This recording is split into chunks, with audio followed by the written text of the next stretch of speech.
Well, we might as well kick it off. We have kind of a lot to cover, and we'll try to do it as efficiently as humanly possible. So everybody, welcome again, and I'm glad everybody could make it. We're only missing a couple of people, so that's pretty good. Largely what this evening's meeting is for the working groups to talk just very briefly about the progress that they've made on each of the individual sections. And the reason we would do that is so that other people, all of the committee members, will have a chance to see what's in each section and provide some commentary to the extent that we can do it in the time that we have. So, see if I can get the time. So, and the first thing is the time. So tonight what we're going to do is recap the vision session, because we actually haven't met since May 18th. Review and comment on working drafts for each section I just mentioned. Then we're talking about the next steps, and basically what that's involved is making sure the dates that we've lined up on that's shown on that chart in front of you work for all of us. And then we'll need to review and approve a couple of sets of very short meeting minutes from May 9th and May 18th. Up on the slide, I've put in what we'll need to do to keep us at just over 2-hour meeting at this point. And you can see that we have 90 minutes allotted to the review and comments on the working drafts. And the reason for that, there's 9 sections, and I thought if we could spend 10 minutes on each section, which is not very much time, that we'd be able to do it in the amount of time that people are going to be able to tolerate tonight. So all I'll say further on that is, so as we go to do it, let's remind ourselves that the person who's making the initial remarks be brief, and then people with the questions or comments make as many as you want, because that's what it's all about, but probably keep it brief. And we should have a little discussion if somebody brings up a good point, but that will need to be somewhat contained as well, so that we can get through it all. My biggest concern is by the time we get to the 8th and 9th one, you'll all have had it and there won't be anybody paying attention anymore. So that's why it would make sense to try to keep moving this along. Before we start, I did want to announce that Phil Aramo has dropped off the committee because of work obligations. I see his sign all over the place, so I can imagine what that is. He was on the community facilities group with Tom, and so I wanted to ask whether anybody wanted to join that working group in addition to the one that you're on and work with Tom. At this point, simply to refine that section, to sort of work along with him and be partially responsible for what that section says as we go into the final draft. I mean, he's done a fighting job for on this his own. Let the bidding begin. He's feeling a little left out. I must say, Tom has done an incredible amount of work on this. I So, always have Abby to call on and back. So. Okay, all right. That's how we'll leave it I'll be then. helping Take it out personally. somewhat on all of these. Yeah, that's true. The co-chairs and Abby will pick up the slack. I'm happy to take a closer look at what you're up to. I mean, I build things for a living, so certainly think about It's a lot of love, some Tom. stuff. Yeah. Hope you don't feel left So, out, man. anybody else have any announcements they want to make before we get started here?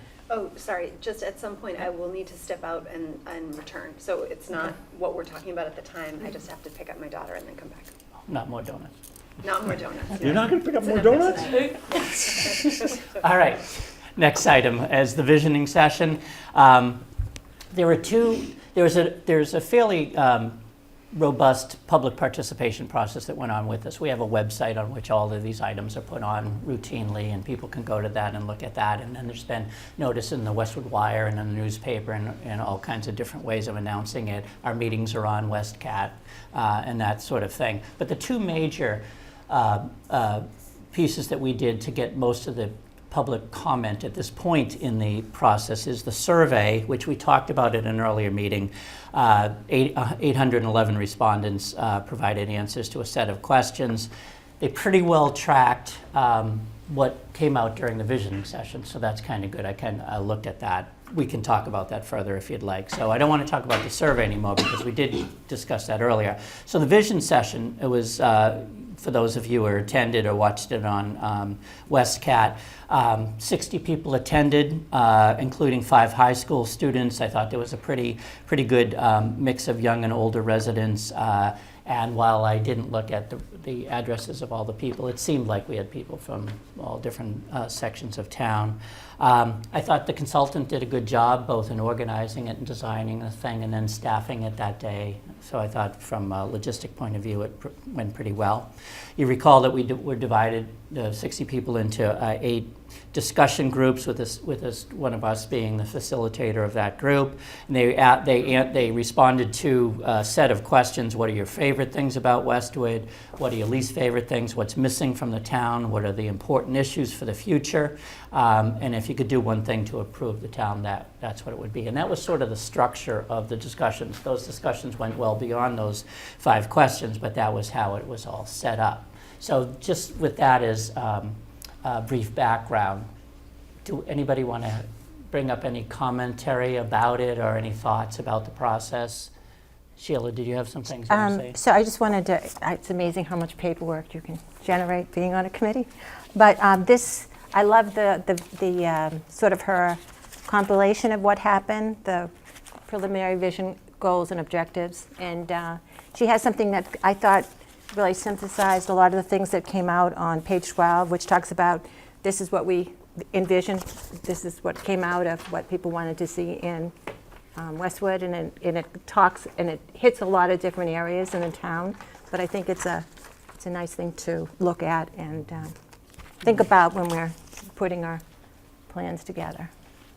Most plans do have, and it varies, but a vision for the overall plan. And we could draw from that in trying to create such a section. In other words, all the 9 sections talk about different things, but it all should relate back to some sort of overall sort of umbrella kind of statement about what we're all trying to achieve through this plan. So And there's I so agree much with you. She did a good job on that.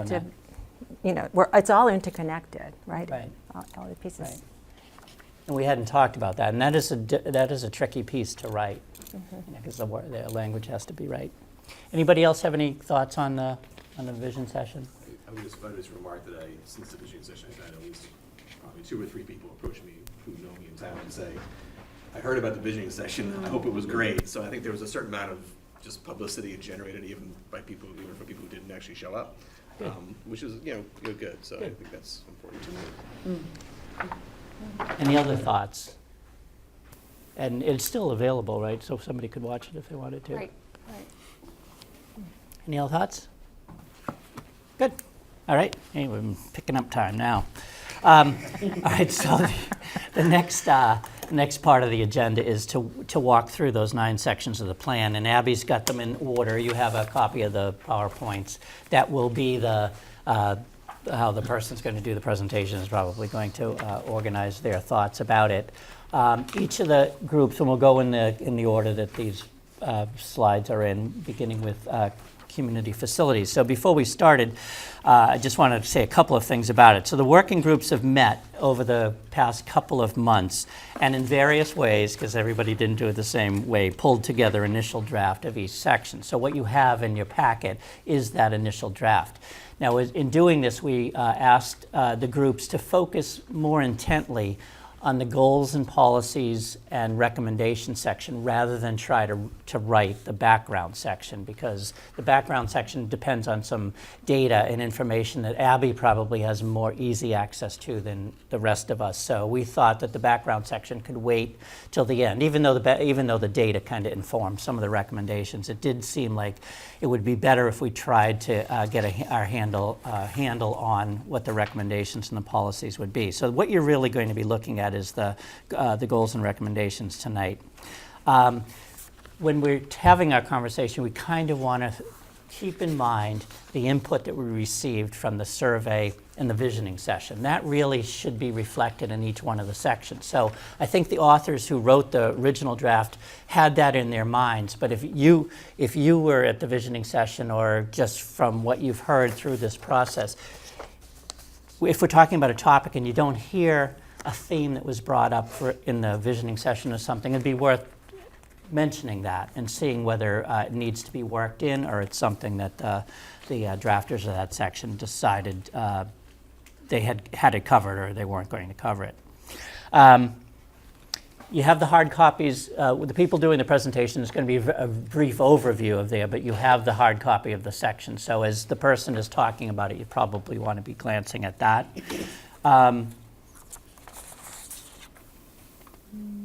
I guess the other suggestions I have is the purpose of this, as I think I mentioned before, is so that we all have a chance to see what's in the other sections, because as Sheila was saying earlier, they do interrelate, and it's important for each person on the committee to see how their section interrelates with the other sections. And I know, going through it myself, I saw places where we were talking about the same thing, wording it differently, and so that will need to be coordinated at some point in time.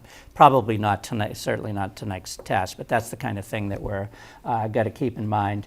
The other thing is, as we talk about it, no one is going to be, no comment is meant to be critical of what's been written so far. It's really to be a constructive reflection on what's written. So if you wrote it, don't take it to heart, and if you're making the comment, you're not making it to be critical of what has been written. You're making it to try to inform the plan. So those are my only introductory remarks on it.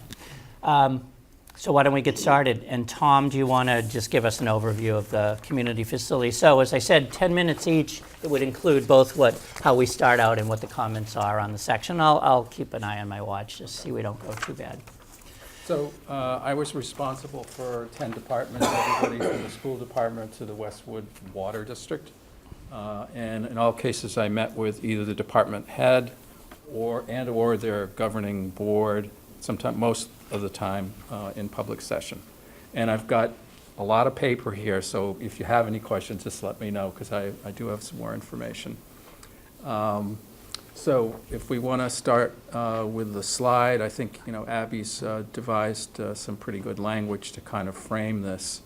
I'm not going to read it. Right. So these were like the general overarching goals, and then I pulled out some of the action.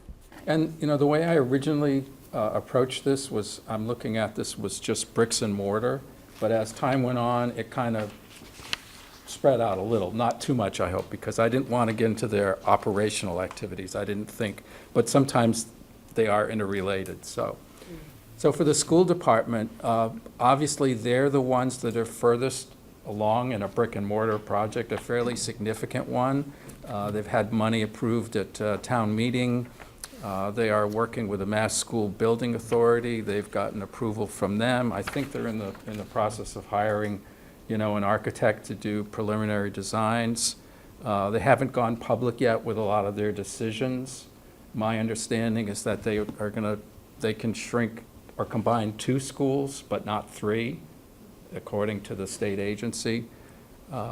Again, it's not our purpose to approve or not approve the plan, but they're the furthest along, and I wouldn't be surprised that if the 2020 Maytown meeting, we might see something from them. It's a very well-organized operation. They're also concerned with some of their other buildings, specifically Thurston, and so they want to keep an eye on how things are developing that way. The Council on Aging has got some ideas. They feel like they need an expanded facility to meet the needs of the seniors in town, but they're not even started yet in doing kind of a formal assessment. So that's, I think, what their goals are going to reflect. And they should have the statistics to back that up. So that would be their plan. Information technology is an interesting one, because even though they don't have a big facility themselves, they support every other facility in town. So that's really important. And the major thing they're looking at is whether our contract with the cable company it's changing because of an FCC ruling, and the town may be responsible for carrying the full financial freight, or a lot more of it, for the network, which would be a big deal. They've already made presentations to the FinCom. They're waiting to see how that shakes out.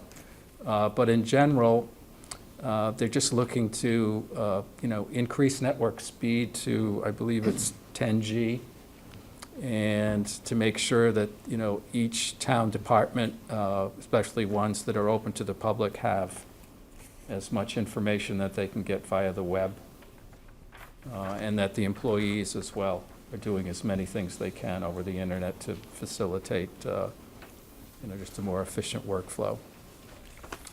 The fire station, the new fire chief, I met with him. He's currently in the process of getting some more information, but he's also, with the help of the DPW, commissioned a few building reports, and they're going to be making some interim changes, both due to some structural needs. They've got sagging floors. It's not pretty over there. It's a much older building. But they're going to need to get serious about a long-term plan pretty soon, and it looks like he's going to be moving forward on this. And that's where some kind of overarching town capital needs, long-range planning committee needs to get involved as well, because you don't want any of these people to go off and do everything on their own. You want some town oversight as well. Let's see. So the Disabilities Commission falls under the ADA regs, and they're looking at improving accessibility at all town buildings.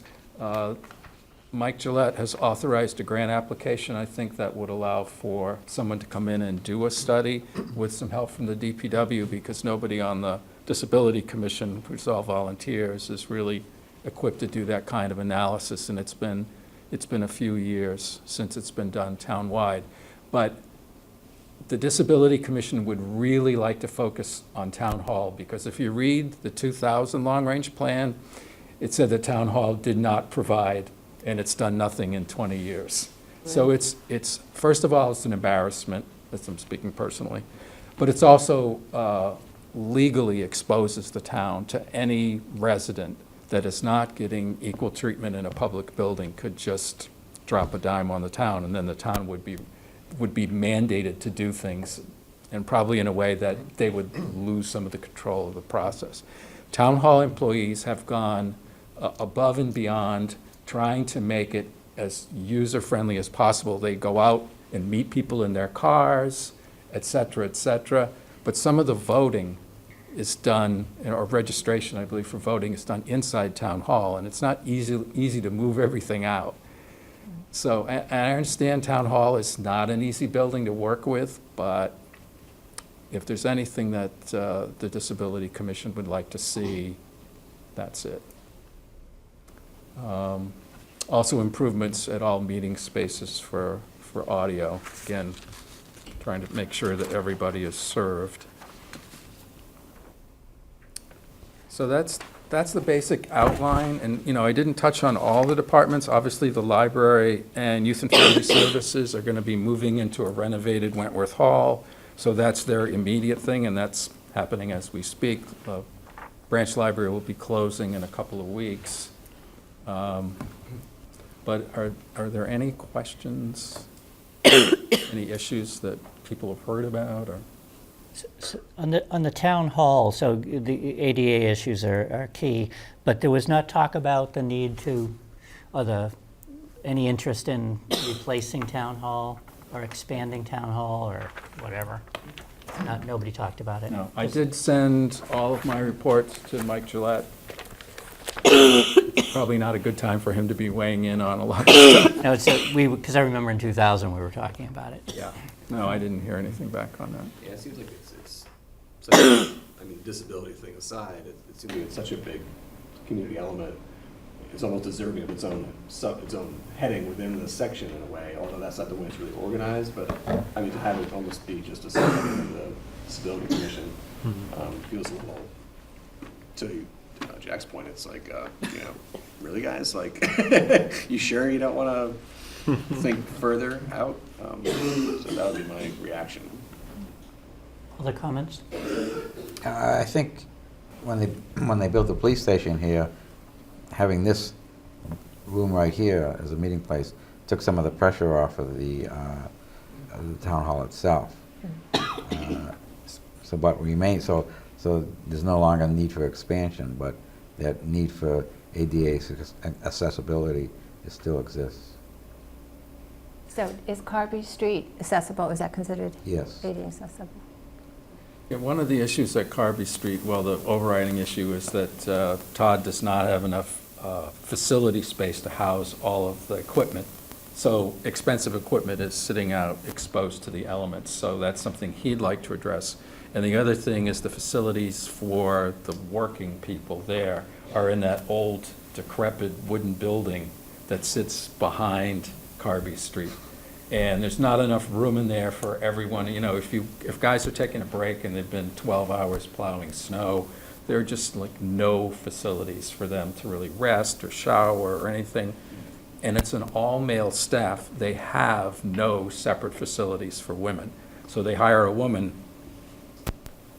then they're gonna have to make some changes. But people should take a look at that building. It's like the Addams Family, but no, it's great. Is the building behind the DPW? Yeah. Sorry, is that Yeah, yeah. wrong? I didn't know if it was still there. It's frightening. Yeah, I didn't even think they were still using it. So Tom, you defined your section by department responsibilities. The vision session there was a lot of discussion about the need for a recreation center, which would be another public facility. I think it's picked up in the recreation section of the plan, but I wonder if you'd want to put something about that in there. I mean, it was something that the community expressed an interest in having. I'm not sure I saw enough detail to understand exactly what that would be, but it is a public facility, so maybe we would want to add that. Well, I was talking to Abby about that. I was waiting to see what the people that had open space and recreation were going to come up with. So once we get that, then we can see about where it properly belongs. I mean, facilities would be fine, but. And to kind of piggyback on that, I was also thinking of other down the road things that we might have, like if the town decided to have a charging station for cars or things like that. Is there a way to put a placeholder in the section that's, I don't know, or do we need to? I don't know. I mean, it's in the it's in the sustainability section. Right. It's also But- mentioned in the transportation section. Right, but if you're thinking of it as part of a facility, a public facility improvement, yeah. Right, something that's going to be managed by the town. Yeah. So So this each is- of these, one of these sections will have the fleshed out, identification of that, and then, but then these other sections, like you suggest, would pick up on that and have a more streamlined reference to it. Right. I think that would be the way to do it. So we're still thinking about it, but this is the first example of where something in one section is similar references something in the other. And, do we mention it in both, or we find the main section for it, and then just put a brief reference, do such and such as in reference to the other section. I think it was a little bit of that done before, and we're going to look at that and decide how much of that we do. Because if a person picks up one section, just reads that section, and doesn't read the whole thing, we still want it to be complete. So we might really have to do that. Yeah, I was gonna say, I was gonna save this comment for a later part of the night, but I'll say it now, is like, given how much on the forefront issues of resilience and sustainability are in our political, economic, social, et cetera worlds right now, I feel some reference to that in every single section. It would behoove us to have some reference to it in every single section, no matter what, to your point, Steve. If you Yeah. read one section, you say, oh, they didn't even address zero carbon or whatever it is kind of thing. I think we're going to be remiss in a Yeah. way. Yeah. And hopefully in 10 or 20 years, we won't be talking about it anymore, but it's probably not the case. So. Yeah, probably in the introductory section, you might want to mention that all new facilities would have to be such and such, and, energy efficient and resilient and all Or those things. respond to the town's most recent policy statements in regards Yeah. to sustainability, resiliency. I mean, That was a great comment. Yeah. And then, Tom, the other one that it may be just the way the language we used. The transportation section notes that the survey identified bicycle and pedestrian infrastructure as the highest priority for community facilities, which was true.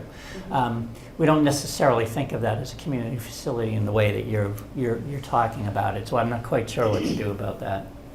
I think, I don't think we want to be duplicating too much here. So these are really facilities of the town, which are the buildings. And I think probably the travel section should address the streets where they would have the pedestrian and bicycle facilities. I think so too, even though we were taught, it was described as community facilities in the thing. So can I just mention a couple things, thoughts that I had, and one I think touches on that. One thing I wonder if we don't want to have is something that also speaks to something that I think is seldom done enough, and that is looking at the totality of community facilities. And I think there's a mention in here about, putting in common, or, spaces that can be used by others, that kind of thing. But that co-locating, to me, we have to find ways to use the space more efficiently, buy more, and so the words that came up to me is co-locating opportunities for new and remodeled facilities as a common, maybe it's one of those high level, one of these general things, just that, to sustainability and to, transportation planning. It might be, might be wanting to talk about, parking garages or greater loaning out of electric bicycles, whatever it might be that fits that under that umbrella. So the other thing I just mentioned too, I'm an advocate of sort of long-range planning around asset management principles and really looking at, okay, what are we trying to accomplish here? And it is, we have to do more with less, right? I mean, whether it's more with less space, as I was just talking about, but considering life cycle costing, and, and particularly start thinking about operations and maintenance of these facilities. I think it's, mostly still sort of a secondary afterthought, putting that up front, or at least having that as part of the overall consideration for new buildings, any facilities. There's lots of communities that get themselves into a bind, and that goes to everything. HVAC systems, the actual exterior and interiors of the buildings. It touches on resiliency, touches on sustainability as well. That's something that our planning board rep, Debbie, mentioned, that she would like to see something right along So those that lines. sort of, it gathers a lot of different things in it. I think it's hard to sort of capture it well, but it's life cycle costing and total cost. I think, captures that, including other considerations like co-locating needs, meeting needs, as well as resiliency and Or do we have an sustainability. effective system of sharing and people scheduling different things in different places? So how does Nothing that, done, how does that get need built to in, be right? done? Yeah. And so I think, to me, all of these maybe suggest, grouping them as to a whole series of sort of overall objectives, checklists, requirements, however we'd state it. And just to support your first comments about sort of multi-use of buildings, I Yeah. think that's really going to be important down Yeah. the road, So if you have a senior center, can it be used for other things? Exactly. Can it be used for adult programming in the evening, so that these buildings become, Right, does it want to be the recreation facility Right. that people have talked about? Does that want to be a shared facility like that, shared with those and others? I think Norwood's shared, isn't it? With the rec department and Oh, I don't the know. senior center. Is it? I think the senior center is inside the old arm. I think what Medfield recently built was police, fire, admin, that's a consolidated, integrated facility. Right. Well, Norwood's police and fire.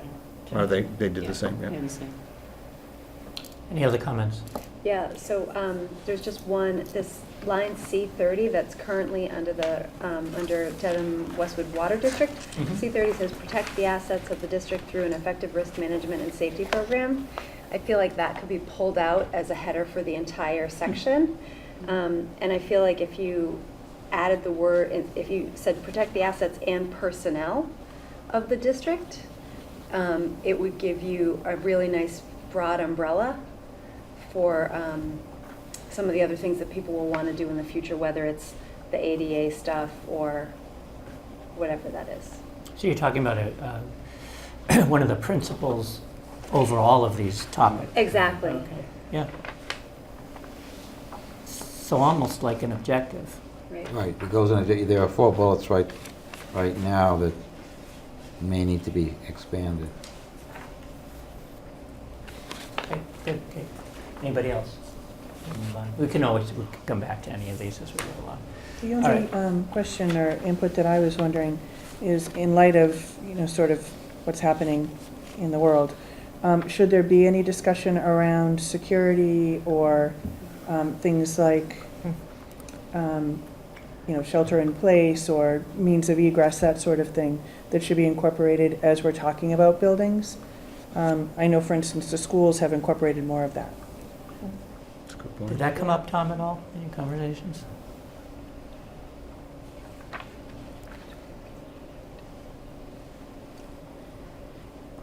Good comment, Tom. Of course, probably when we get to the resiliency section, that might, I assume they'll talk about municipal buildings being used in emergency situations, Okay. Did you? No, I wouldn't think. Not really. Again, not the way you framed that section, but if we talk about resiliency, be sort of beyond kind of like the, Yeah.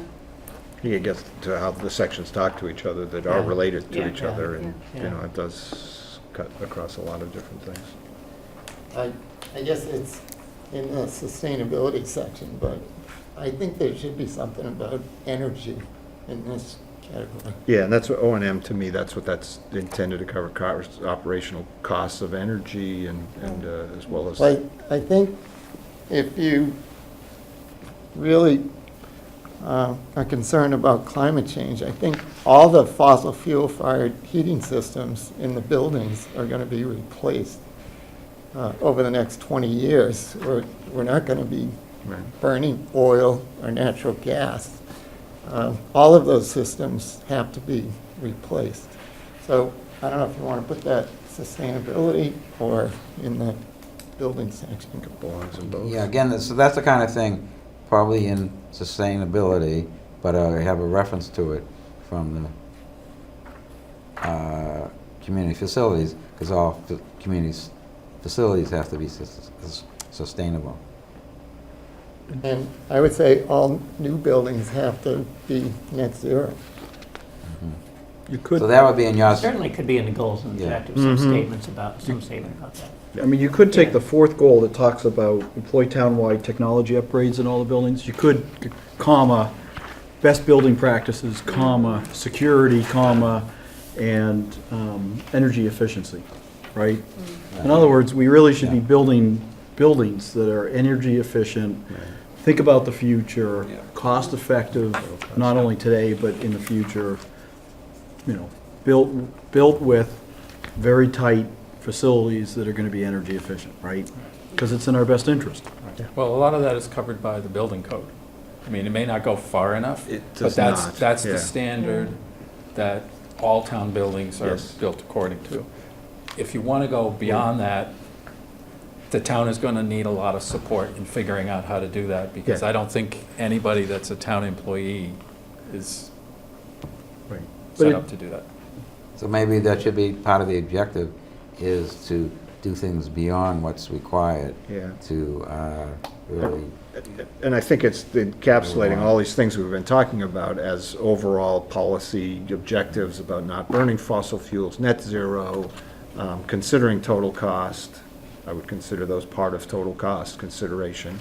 So I guess it's really more of a detailed decision, policy level at that. But yeah, so I think maybe some people need to figure out how do we craft that language that is probably pulling from a lot of different sections and a lot of different sort of things, subheadings almost under it, as you're suggesting. It sort of belongs maybe either as a general topic across all of these or.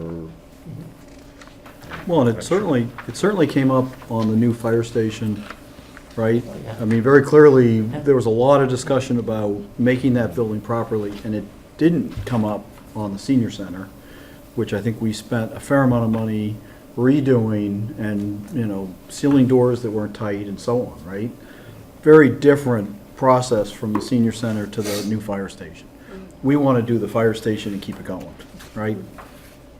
There was a much better process, I think. Yeah. It's my oh understanding, yeah, it was, right? well, I think there was everybody different agrees times, with there wasn't as much thought when we did the Right. Council on Aging, it was the more the push is just to get it built. Right. And now we're seeing much more interest.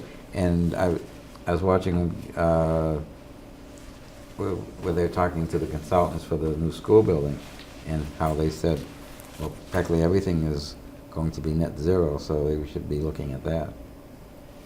Hopefully we can get the state to change their low bid requirements, because they don't work in the field, they really don't. You wind up with a contractor that says they can do it, and Yeah, and that's not always the case. and Well, and the industry has also got to catch up Yes. to net zero. Yes.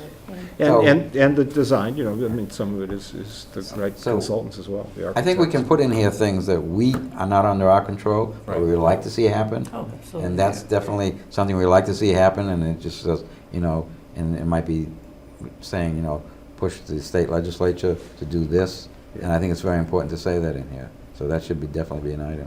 Yeah, and the state of the industry, is a lot different now than it was 5 and 10 years ago, and only more so 5 and 10 years forward. So we're trying to set out a little bit of a guidance, a glide path for that, I guess. All right, so I do want to move on, Yep. not to cut off the discussion here, but I'll tell you, the last things that we talked about, the security, the energy efficiency, the O&M kind of stuff, wasn't mentioned at all in the previous plan. They just weren't principles that anybody even mentioned. So even though it sounds like we're, taking these things off the top of our heads, it's really going to make a difference when we go to draft this finally. All right, the next one. Oh, I'm sorry, can I Go ahead. quick ask, would it be incumbent upon us in creating this document to come up with some ideas for how the funding would be procured for some of these energy efficiency upgrades that are, no doubt, to Tom's point, much more expensive than? No, that's So- not true. Yeah. So the stretch codes added like 30% to building costs. So that's why I for mentioned total cost. construction. So, yeah. So that's why you need to consider total cost. So we spend a lot of money on buildings, maintaining them, operating Right. them, that we really don't consider as the package of the building ahead of time. So, and I think some of that's a little overblown, and I think it needs, and I think the industry is catching up. So, but, Should we have something in there about how we could look for grants or Yep. state funding assistance or things like this? Because there are those programs available, right? This- But do we need Yes. to mention it in certain sections? I don't think or that- sections? We mentioned in transportation. Yeah, and there's some of the topics lend themselves well to grant, because there are grant programs for open space and transportation and stuff like that. Others in schools and libraries, I guess. Others not, but there is a section that we're not dealing with right now. It's called implementation, and that's probably where that's really going to get fleshed out. We've got all these recommendations, so how do you do them? Who's responsible for it? Under what kind of time frame are we talking about? And who's going to pay for it? So that'll come out. We won't. I don't think That we'll have would an be answer. in our Right. plan. Yeah, Okay. that's the last section of the plan. And the last section had, different town bodies like select board, planning board, conservation commission, things like that. You could add a column, state legislature, or other things. Oh, for others. where to seek Yeah, that way, we assistance need to or- advocate for changes that go beyond the town. Okay, let's move on. Transportation. Oh, resiliency next? We're already on Okay, do two resiliency. of them. There it Good is. work. Sorry, you did it already, yeah. Okay. Steve? Oh, transportation. So this was an advantage on this, you see, looks very complete, because we did start back in 2014, we had a lot of discussion on this, and the Ped Bike Committee at that time really went through and did a lot of work on this. So it was just a matter of updating it from that version we had back then, adding on newer things, because there's always something new. But it's basically, when it comes to transportation, of course, there's always congestion, and that never changes, it always gets worse. So,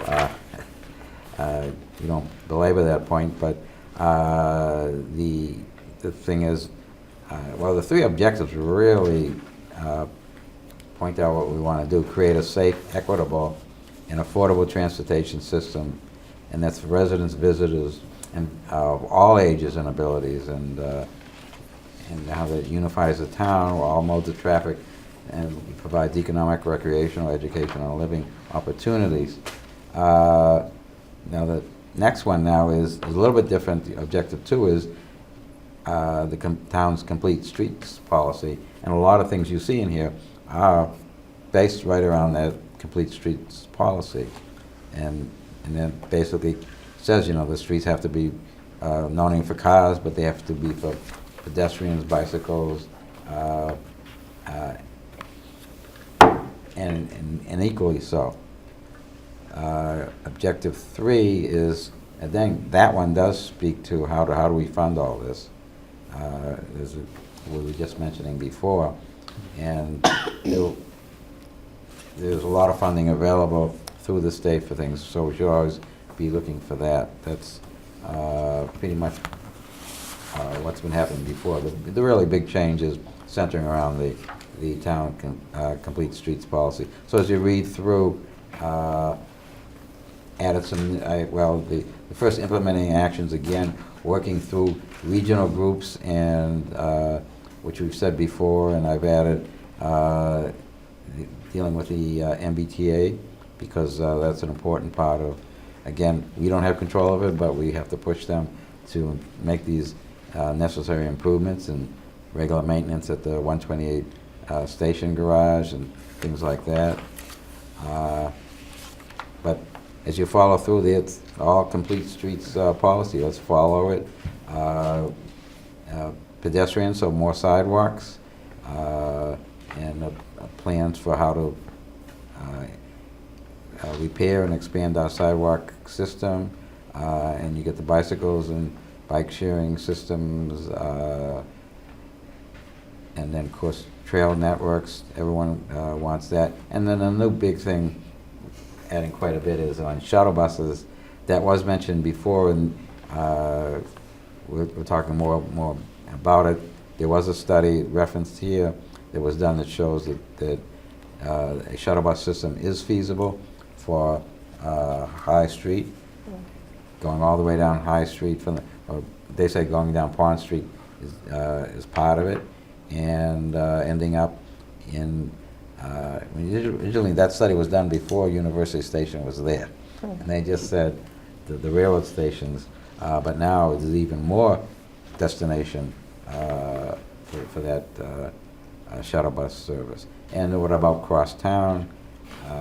And there's nothing, and going on right now, T12, we're talking with these regional groups about the problem of connecting the 34E bus that goes down Route 1A with where the jobs are on Route 1. And this is a problem for Dedham, Westwood, Norwood, and Walpole. For 4 towns that have that same problem, or even go Rentham, I think has the same problem. So we're discussing how to do that, and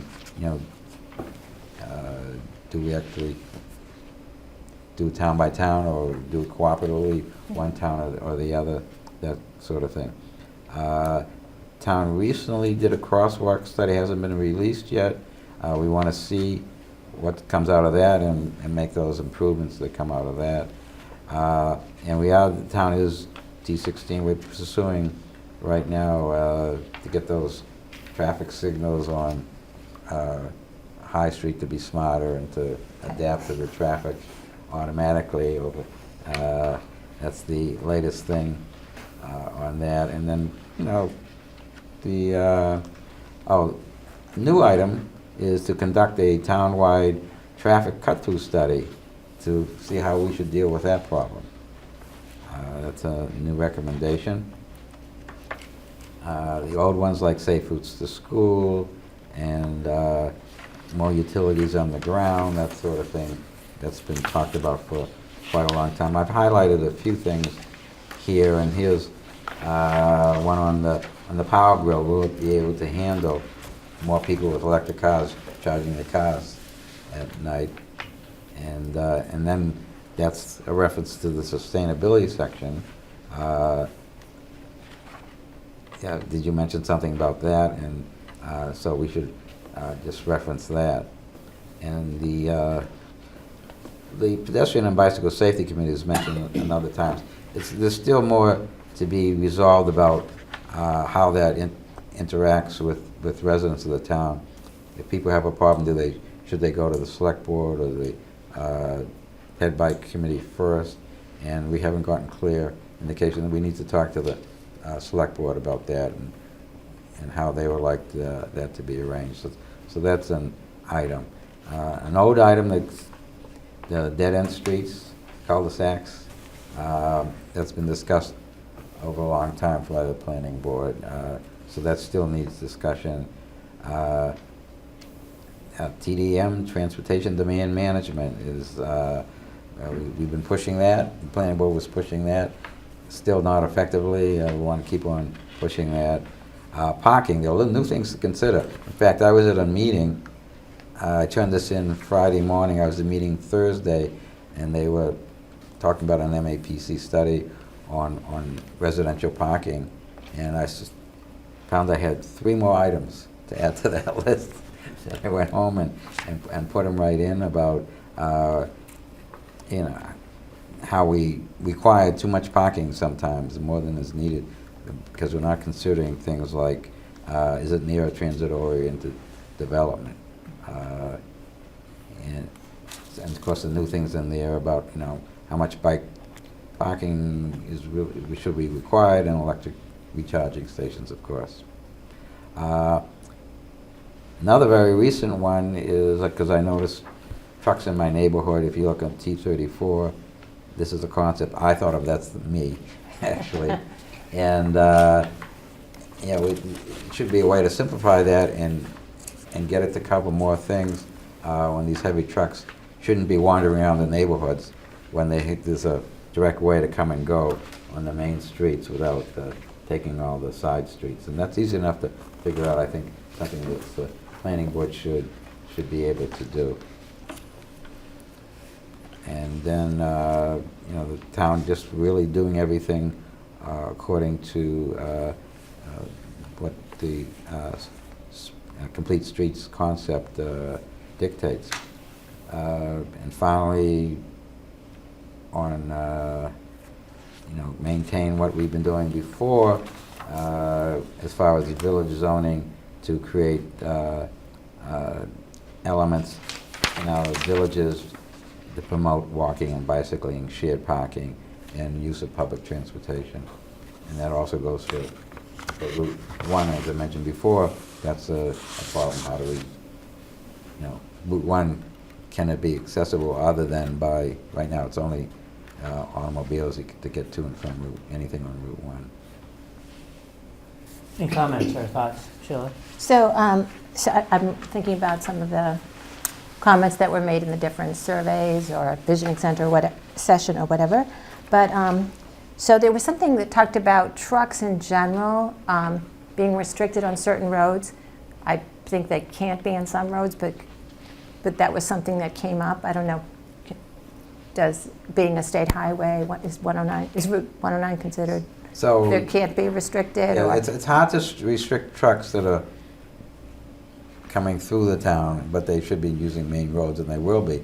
But again, Gay Street, if they're on Route 1 and they want to get to Islington, they're going down Gay Street or Clappertree Street. They're finding the same runarounds as Yeah. everyone else is to Yeah, avoid that traffic. So I see them in other Yeah. places. So it's But just something that has come yeah. up with. So there's nothing, it's difficult to do that, and it's difficult to put in truck restrictions, because to do that, you have to have an alternate route. And that alternate route has to be basically in the town. You can't say, no trucks on this road. So you could say Use the 109. next town over. That, You yeah, could say 109. you can't get away with that. But you would think you'd have some, if a truck decides it doesn't want to go down High Street, but it wants to go, like, Yeah. I don't know, Woodland or whatever. Yeah. That's Yeah. different. So that is different, but they wouldn't really turn off to go to side streets They like are that. starting That to, would- I'm seeing. I am seeing They are. it yeah, happening. this Same is, reason well, cars are this is a universal problem. We have these apps now, Waze and stuff like that. True, Which, but if it which restricts send to certain people roads. down side streets, and so I'm hearing that complaint everywhere, and not sure what the solution is to that. But if we do restrict trucks to certain places, then they can't be navigating through Right, other but ways. the problem is, these computer programs No, reroute the I- traffic faster than you could ever put up signs saying. Right, but if the trucks aren't allowed in certain places, they, Yeah, Yeah, but Waze doesn't say, oh, you're a truck, you can't go no, down the no, street. no, but if trucks aren't allowed in certain places, like in Dedham has restrictions, for example, on where trucks can go. Yeah. So is that something that we should be considering? Any other comments? Wall over there that's charging. I have a general question. Yeah. Is, how many are we allowed to have? This is a lot.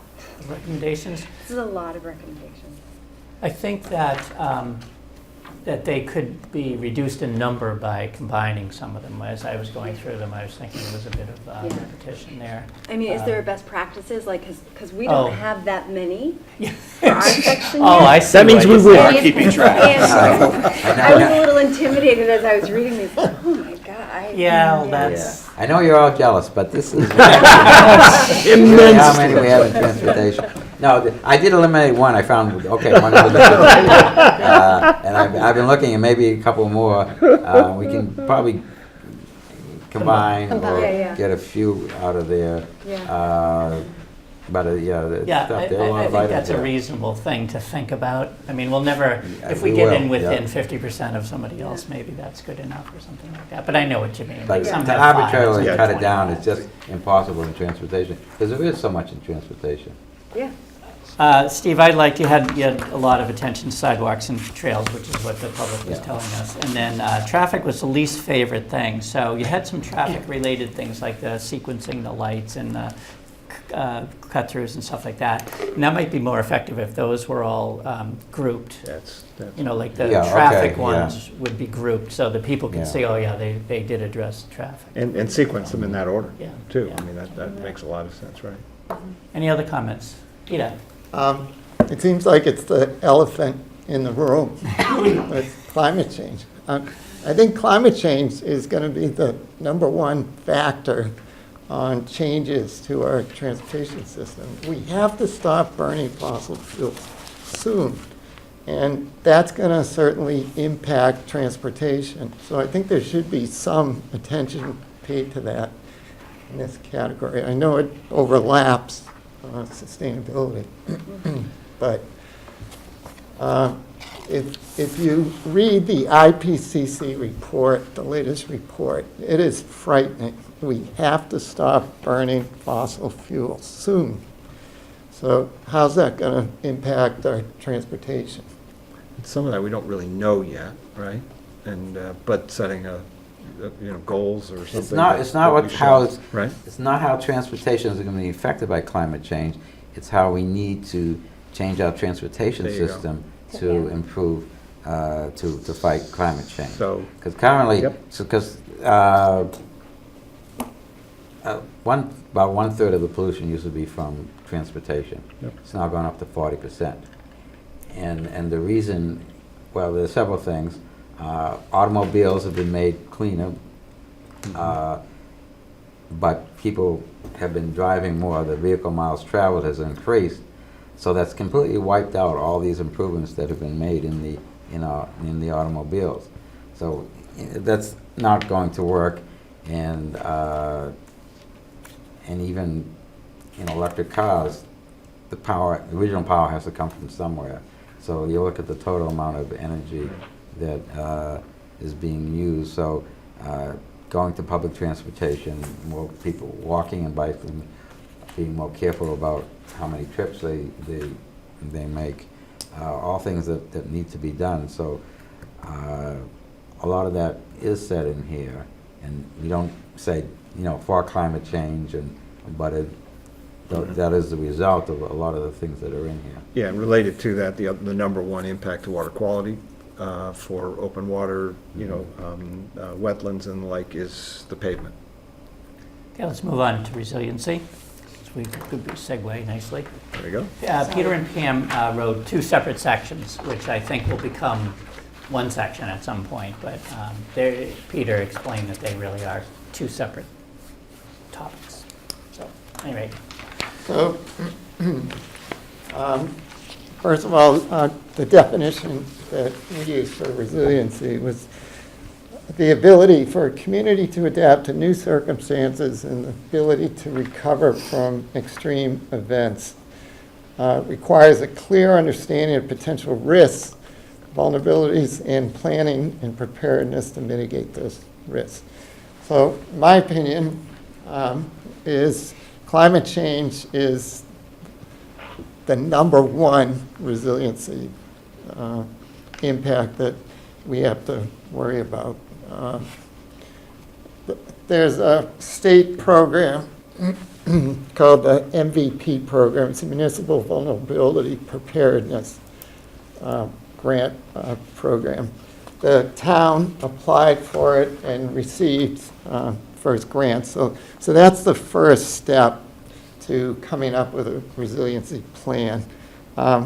This fall, at some point, there's supposed to be a big community meeting where consultants come in and we try to identify what are the risks, what are the strong points of the town, what are the risks. Usually it comes down to extreme weather, flooding due to extreme weather, extreme storms such as tornadoes, hurricanes, things like that. So things like hydrological studies where we identify where in the town it's going to flood. All that stuff hopefully will come out of this MVP grant process. Once that part's complete, then we go into another phase of grant writing where we hopefully get money to actually implement some of these resiliency action items. So I think step one is to go through this MVP process. Step two is to prioritize. Once we go through that, prioritize and then pursue action items that come out of that, hopefully with money from the state. It's going to involve almost all the departments, especially DPW, I assume, will lead it. But police, fire, health, school, council of aging, everyone probably should be involved. A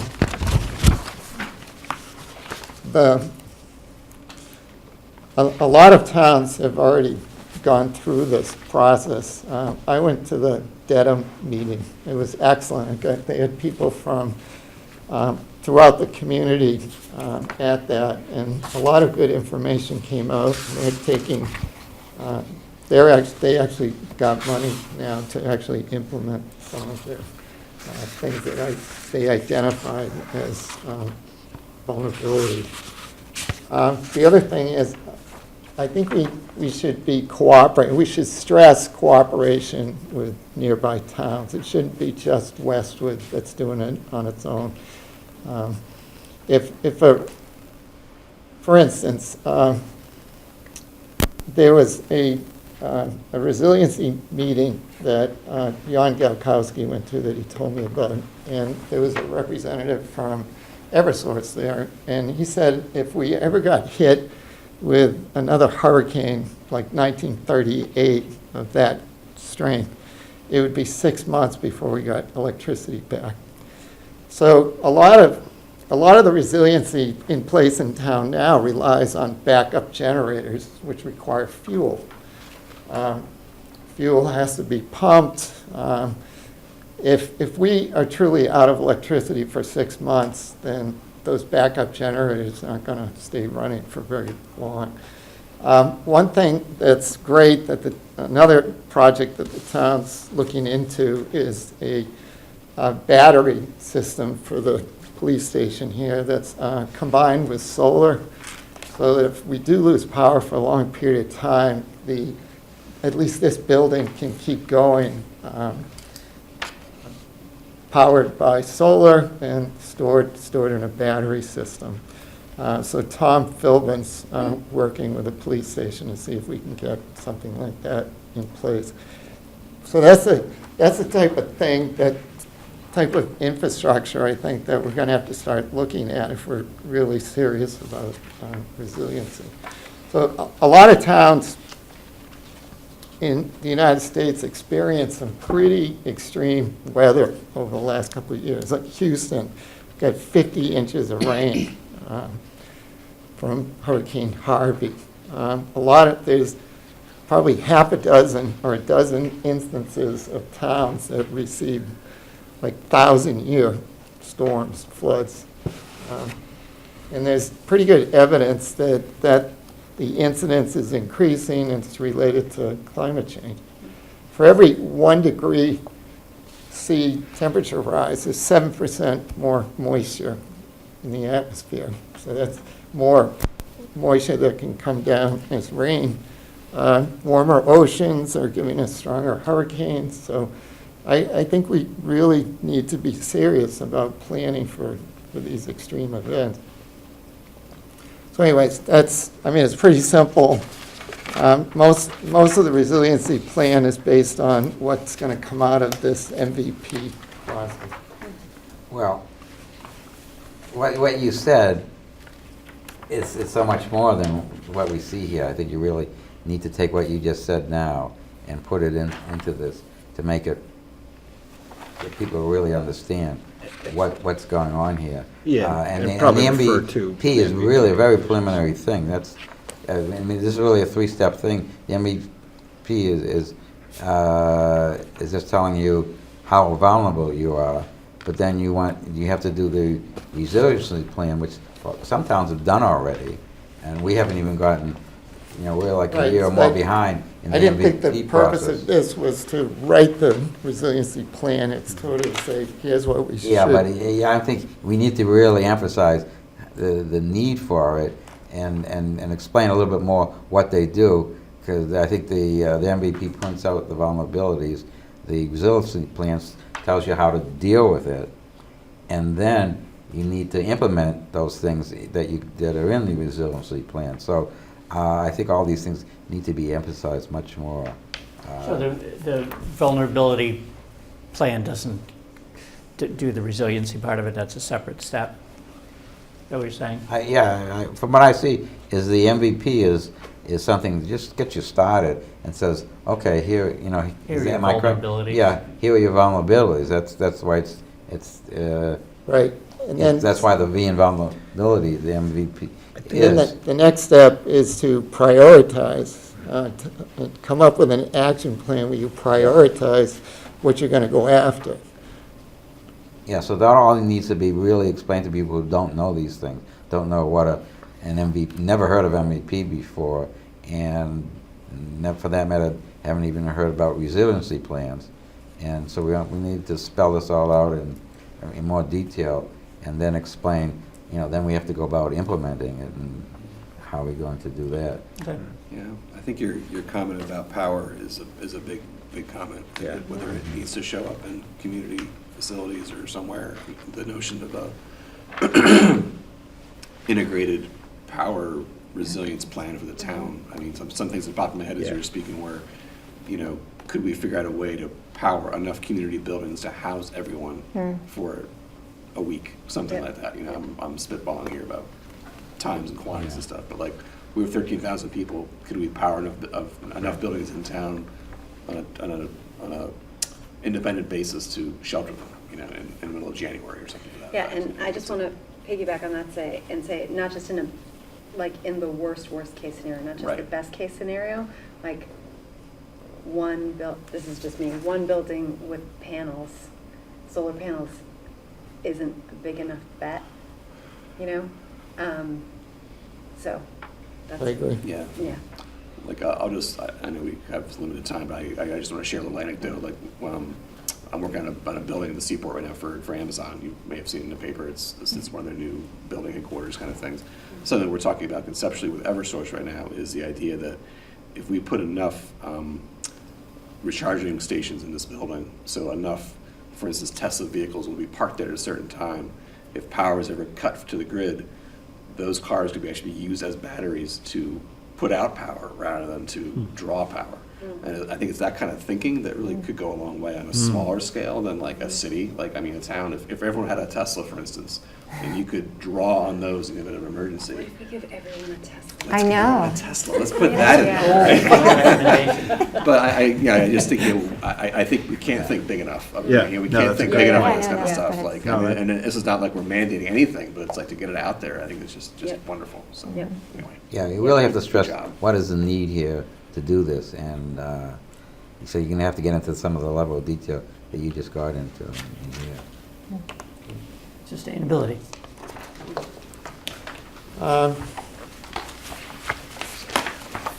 So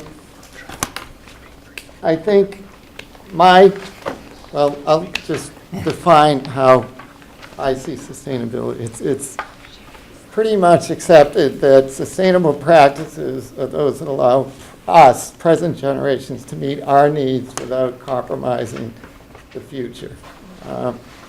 In this century, I think the best definition is it's the capacity for the biosphere and human civilization to coexist.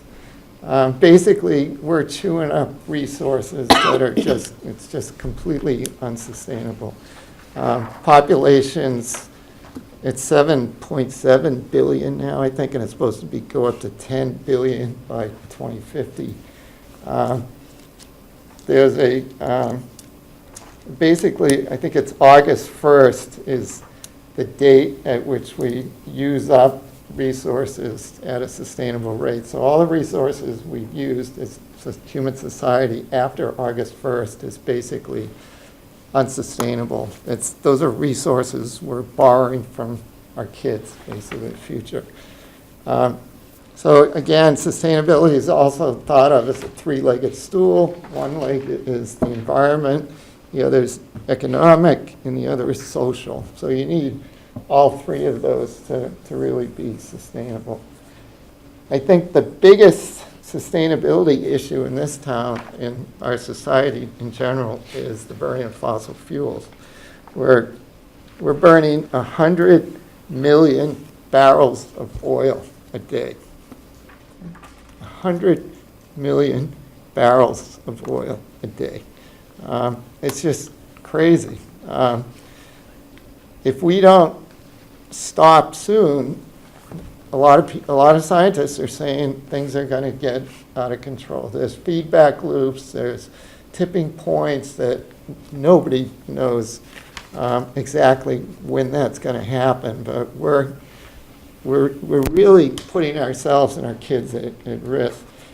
The climate affects our availability of water. It affects farms, our ability to grow food, prevalence of oppressive heat and humidity.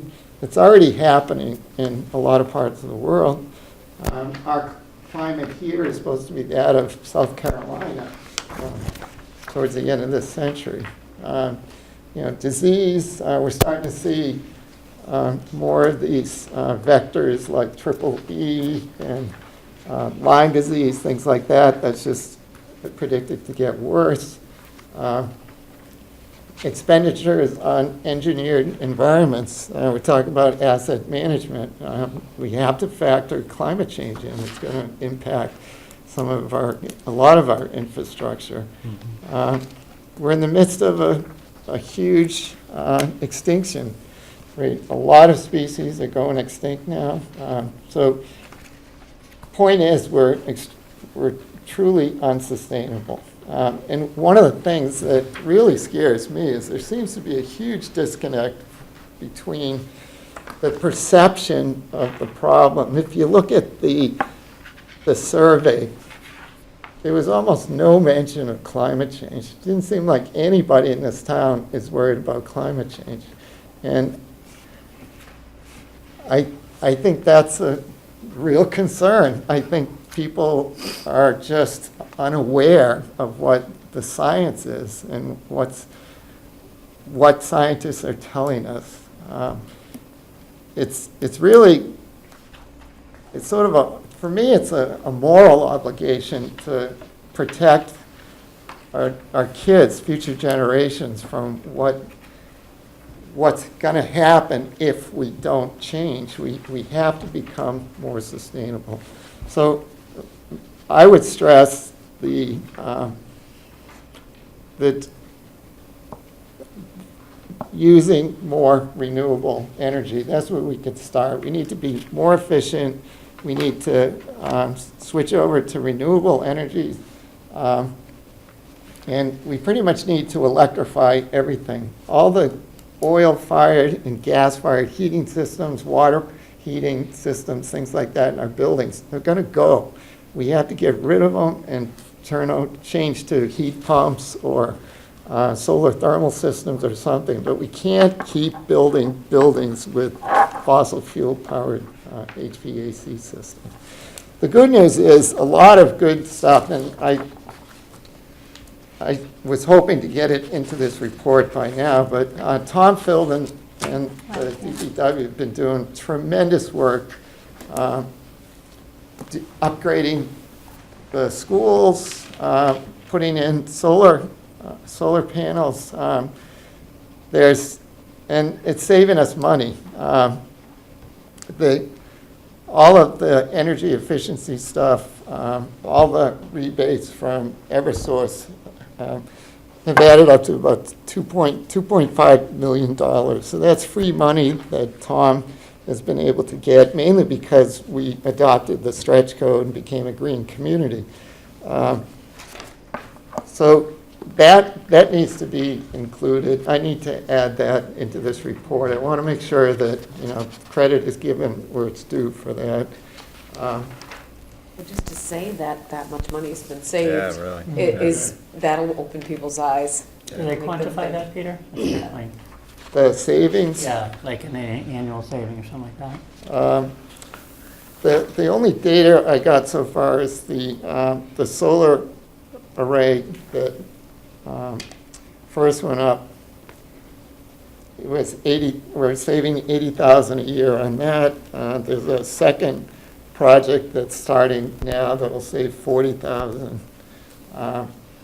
And then there's a huge third project that Tom's working on that will save quite a bit more than all that.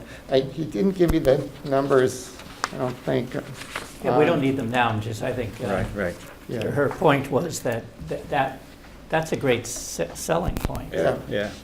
I mean, One of- you can't, if you People One of the excited important- about it rather than frightened by Yes. it. It might be helpful. yeah, I think that's a really good point. Yeah, I've got the data, I'll Yeah, summarize yeah, it. and yeah, we don't have to get that in there I now. think Okay. aside from the infatuation with traffic and the visioning session, the other infatuation was taxes.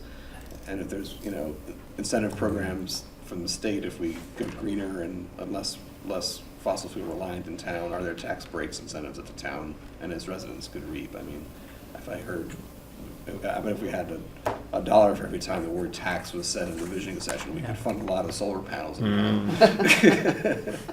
So. Good, that's a good point, too. Yeah, so again, you said a lot more than what was in here.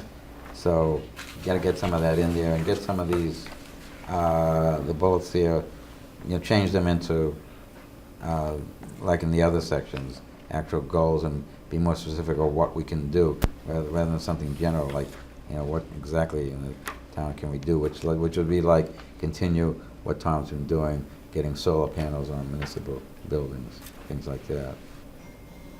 So just one question, do we have a sustainability chair in this? Okay. Only because if certain legislation goes through, there'll be money available to establish sustainability chairs in communities. So, and the other thing is the Charles River Green Coalition is working together. It's hosted in Westwood, but there is attracting attention from all these neighboring towns to talk about sharing sustainable practices, like what's going on in your community, but so exchanging ideas. And I think that that's going to be important too. We need to regionalize some of these things as well, whether it's traffic on 109 or that's also a regional kind of approach to some of these problems that we're identifying. Can I ask, I may have missed it, but in light of your observation that people aren't aware of what the risks are, is there any thought about incorporating some level of educational programs, seminars, something to educate people as to what the risks are? Yeah, absolutely. Is that something WEAC's doing already, Peter? League of Women Voters is doing stuff. We have, I don't know, 2 or 3 years ago, I did a seminar on climate change. But I think it's definitely, that's actually the last bullet point that I put in here, was community education focused on sustainability. But it is We have it as a recommendation. Yeah, we could be doing a lot more. Maybe that's the recommendation. resiliency. And Working with talking about, groups, bringing yeah. in partners to do that. Yep. I mean, if Yeah. you look at what happened Friday, the number of kids that, were out protesting, it's much more awareness and concern amongst young people. I teach at the Aggie, and I'll tell you, kids are up on this climate change stuff, and they have a right to be pissed. Seriously, it's their future. We're going to be dead, and they're going to be dealing with the problems. It's like Greta. We're going to burn our carbon, out of the ground anymore, But that's another, how are our public schools, because I'm not in touch with that as well as other things, how are they doing in teaching the youth about, and getting them involved? Not just teaching them, but getting them involved. I don't think, from what I've heard, and I'm not Why we an need to expert, push but I don't that. think Westwood's doing much Yeah. around educating the kids. I haven't seen it. I mean, the WEAC has done a lot of things. For instance, they had recycling. Now, for the first time, there was a recycling bin next to every trash bin on Westwood Day, and then there were people going around telling people how to use that and to recycle. But I don't seem to see that awareness from the students that I see in other towns. What I see is a lot of concern about plastic bags, straws, things like that, which is great. I'm not putting that down, but that's not the big problem. The big problem is our CO2 emissions. It's global warming and climate change. And straws and plastic bags is not going to help. Getting rid of those is not going to help that problem. So I want to make sure that we're focused on the big picture and the real problem. But again, referencing transportation, there are whole lots of things in transportation which are beneficial to climate change. I don't point them out all in that section, but I think you should probably, here's a good opportunity to point out some of the things that we do. Using more public transportation, not just walking and bicycling. Public transportation is one of the biggest things we can do. And you see in the section, in the transportation section, it's under the schools, it says encouraging fewer students to drive to school, take the school buses, or walk. Don't even talk to me about that. Yeah, I know. People say that, that's not going to happen. But I think we need to say that because that's important. When I watch my son roll off to school in the morning, and he's the last stop, and there's only 4 kids in the whole bus, it's kind of like, really? It's not because there's only 4 kids on the route, right? I mean, it's devastating. Okay, we should move on to the next section. That was a good discussion. Now, Steve, you're saying a lot that could be fleshed out. I mean, you have a lot of ideas, and we all have access to these sections, so if you want to bring something I'll up. be suggest. I'd be glad to sit And down. Tom, I made notes.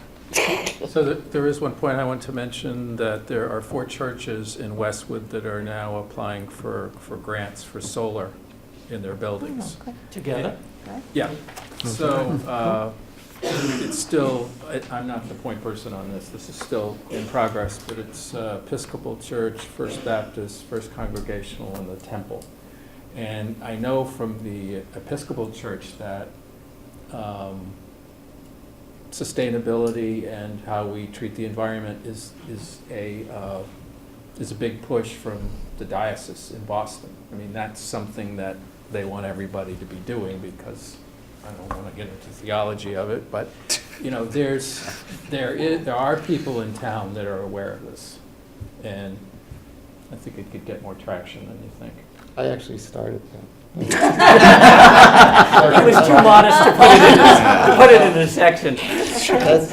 We contacted Resident Energy. They're the ones that are actually pulling it together. Yeah. Excellent. Okay, let's go to natural resources. Okay, so that's me. We met and kind of went over what had previously existed. As you can see, it talks about the need to protect the resources that we have. There's a lot of talk about wetlands, ponds, storm runoff as an ongoing threat to water quality. We did incorporate a lot of the things that residents felt were important in the survey and in the visioning section. So when we get into things like historic buildings or landmarks that were important, we incorporated that in here as well. Talked about scenic roads because a lot of people were talking about wanting to keep that feel. We talked about incorporating some data that had been done from previous assessments, tools, that sort of thing. So that's referenced in here with the open space residential development zoning bylaw and the overlay district information. And a lot of it too, I think, some does overlap with other areas where we're talking about things like the buildings and the sites in Westwood. We talk a lot about the historic buildings that kind of capture our character in the town. And then with regard to the cultural resources, we again looked back at the things that were in there and then tried to incorporate new things like Westwood Cultural Council. We talked about the programming that comes in through the library. Westwood Days incorporated in there, which is new. There's a section here where it talks about the Greek festival, and what I was emailing Abby about earlier today is we also talked about incorporating other cultural events, cultural educational events like the Diwali festival, the recent one that they incorporated for Eid, and just cultural diversity in general, the Christmas tree lighting ceremony, for instance. Who does all those things? I was seeing in the latest Westwood Wire, I guess, about that stroll associated with that. Who does all those things? So I think is that all different people? I've seen different individuals do it. I know Westwood Youth and Young Women's Club had done some things like that, because I know they're partnering with that stroll for Winterfest. So I can tell you who does that. Yeah. But I mean, Carol it's O'Hearn, different Nancy people. Hyde, and- Different people are doing all this. I think the Eid celebration was one family that thought that it was important to bring to the attention and, approach the library. So just trying to make sure that we have that kind of diversity represented, I think, is important. But it is kind of random, right?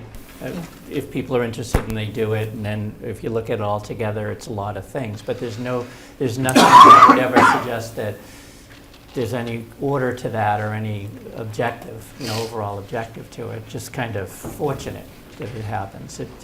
Too bad maybe something. I had a comment. I really liked the part about the community gatherings through artistic, cultural, and other things to bring the community together, because that was a big thing that everybody talked about. And you hit it nicely by talking about those things that are the things that bring people together. Maybe there should be a bit more coordination on that stuff so that we know that everybody, I don't know, could contribute or something like that, or come up with something that nobody else is doing. I mean, it just seems to me that there would be some value to doing that. I don't know how to do it, but. And it might be partnering with the Cultural Council because I know they're giving out grants. It might be helping people understand how to access that. I think that's a great comment. I think about the sort of getting some collaboration. I thought I live on Clapboard Tree right by the St. Mark's Church. And, so one weekend we have their festival, and then a week later we have, I can walk across the street to Westwood Day. I was shocked. It's almost bizarre to walk to Westwood Day and you don't see representation of the Greek church or of a Hindu group or wherever Diwali comes from and like that. Like, there is kind of like a cultural disconnect to a lot of some town events, and there aren't a lot of town events to begin with, but somehow to promote that integration would really be Some of that's by Better way of choice. putting it. I'm sure it's by choice. But, you know, And which is fine. I mean, Yeah, no, it is what it is, but- having been involved in some of these things, the spontaneity is really what is great. I think trying to coordinate it is great as well, but I'm not sure. But I bet Has to be like the organic. Greek church probably goes, well, we want to have this autumn fest. I wonder if who else is doing something that weekend.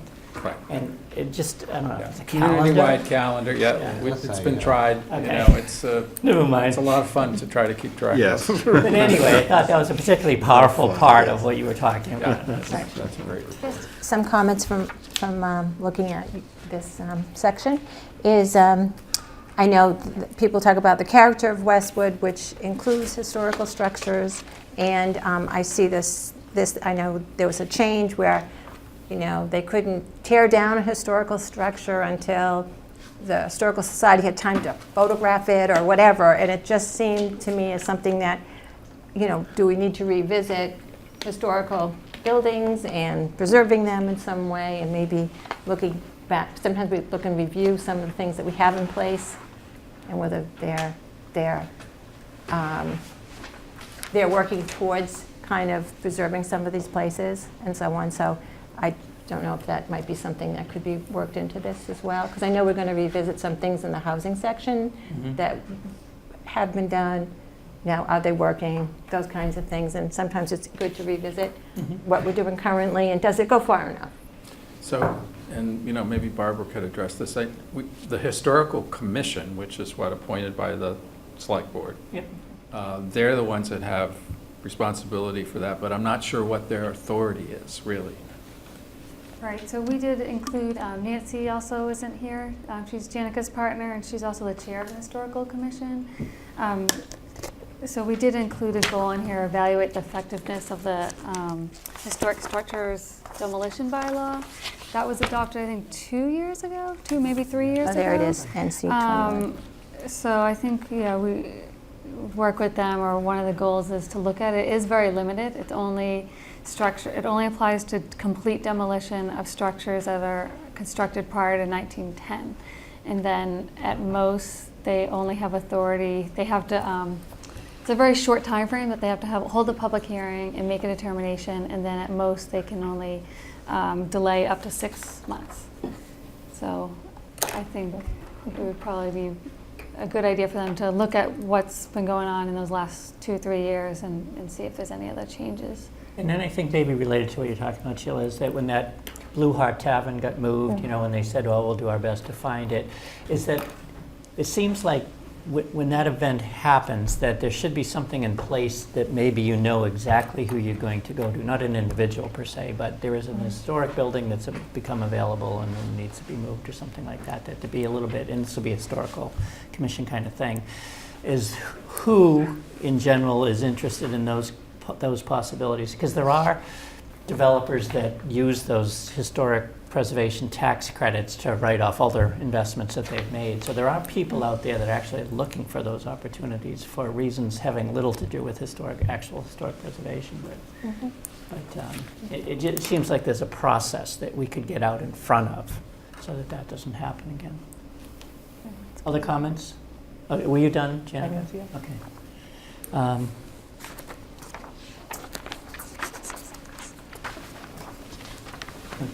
The list of special places was a combination of what had been in the 2000 plan and what people said at the visioning session. It seemed broader than that. We expanded, yeah. Well, that's, I don't know how to spell it, but Sin Kai, whatever, the land that's part. Zenki, I guess. Zenki, that's not where you're not going to list every single thing, are you? I'm sorry? It's not going to be listed in the section, every natural feature, open space? No. Or, no, okay, this is just a sampling of Right. things, yeah. Okay, next section, economic development. Peter? So, I did a little bit of numbers in here on the background, just to sort of give everybody a sort of overview of Westwood. I think one of the key takeaways as I read through this was, you know, we're very lucky. Our location is great. We've got Logan Airport, we've got Amtrak nearby, we've got 2 highways nearby. We've got a lot of residents that spend money, so services want to come here. We're really very fortunate just with our location. So I almost wanted to just go location, location, location. Yeah. You know. Call it done. Yeah, background's done. The other thing I touched on is, and I thought it would help, because two of the big feedbacks was, you know, you listen to the sort of visioning and you listen to what's been going on in town for the last couple of years, is some people want, you know, one of the things that came out clear was we want to have lower taxes. So you need commercial development. On the other side was we really want to preserve the town. We don't want any development, which conflicts. So I tried to do a quick section on why economic development is important, so that our readers would be framed with, there's a reason we want economic development. And some of them, which were very important, like cutting taxes down, and you can control it. So just convenience, we want services. One of the big feedbacks from the visioning session and the survey was we want more restaurants. You know, there were things that we got that said, development's okay. There's a lot of support for economic development or with, if it's done right. Those were the two, and it overwhelms the, we don't want any economic development. And then there was also, we want better services and we want lower taxes. And I put some numbers in here on the commercial tax rates, which you've probably heard if you've been to town meetings or so on. Those numbers are very important because we used to have 25% of our budget was covered by, or our tax was covered by commercial. And we went all the way down to 12.5, and we're finally starting to come back up. So it would be, think about, everybody here is on the other side of the equation going, I'd like to have, do this, I like a recreational building, I'd like this, I'd like that. Well, that costs money. One of the ways we can do it is by doing smart economic development. So I tried to write it that way. We now have meal tax revenue coming, which we had very little before, or none, I guess. And we have hotel tax, which we had very little, and now we are getting some nice money. And obviously, if you fix up an area, the neighbor next door now goes, well, I'll fix mine up too, because I want to compete.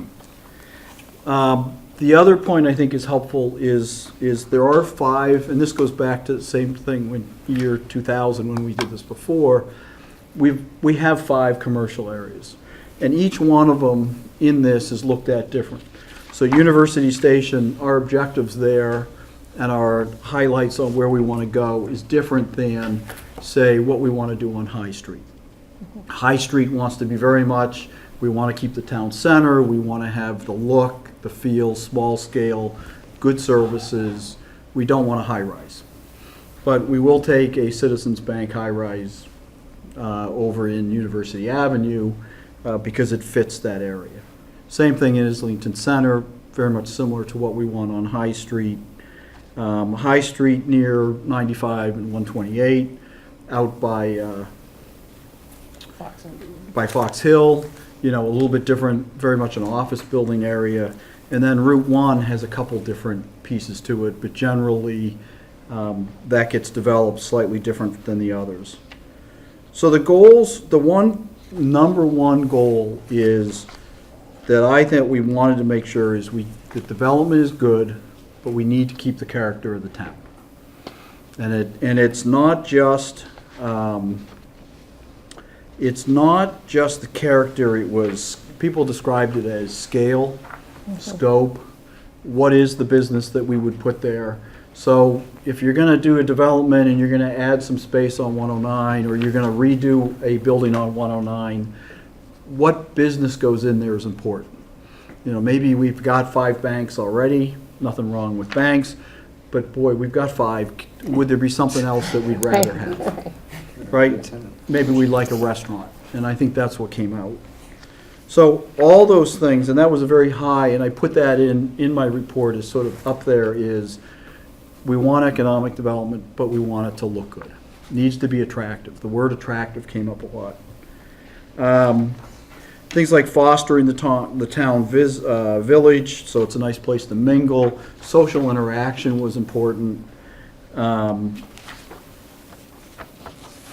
keeping a diversified business, you know, and then on our goals, being proactive with developers. We want to be a open for business environment, and we want to help these businesses through any kind of permitting or challenges they might have.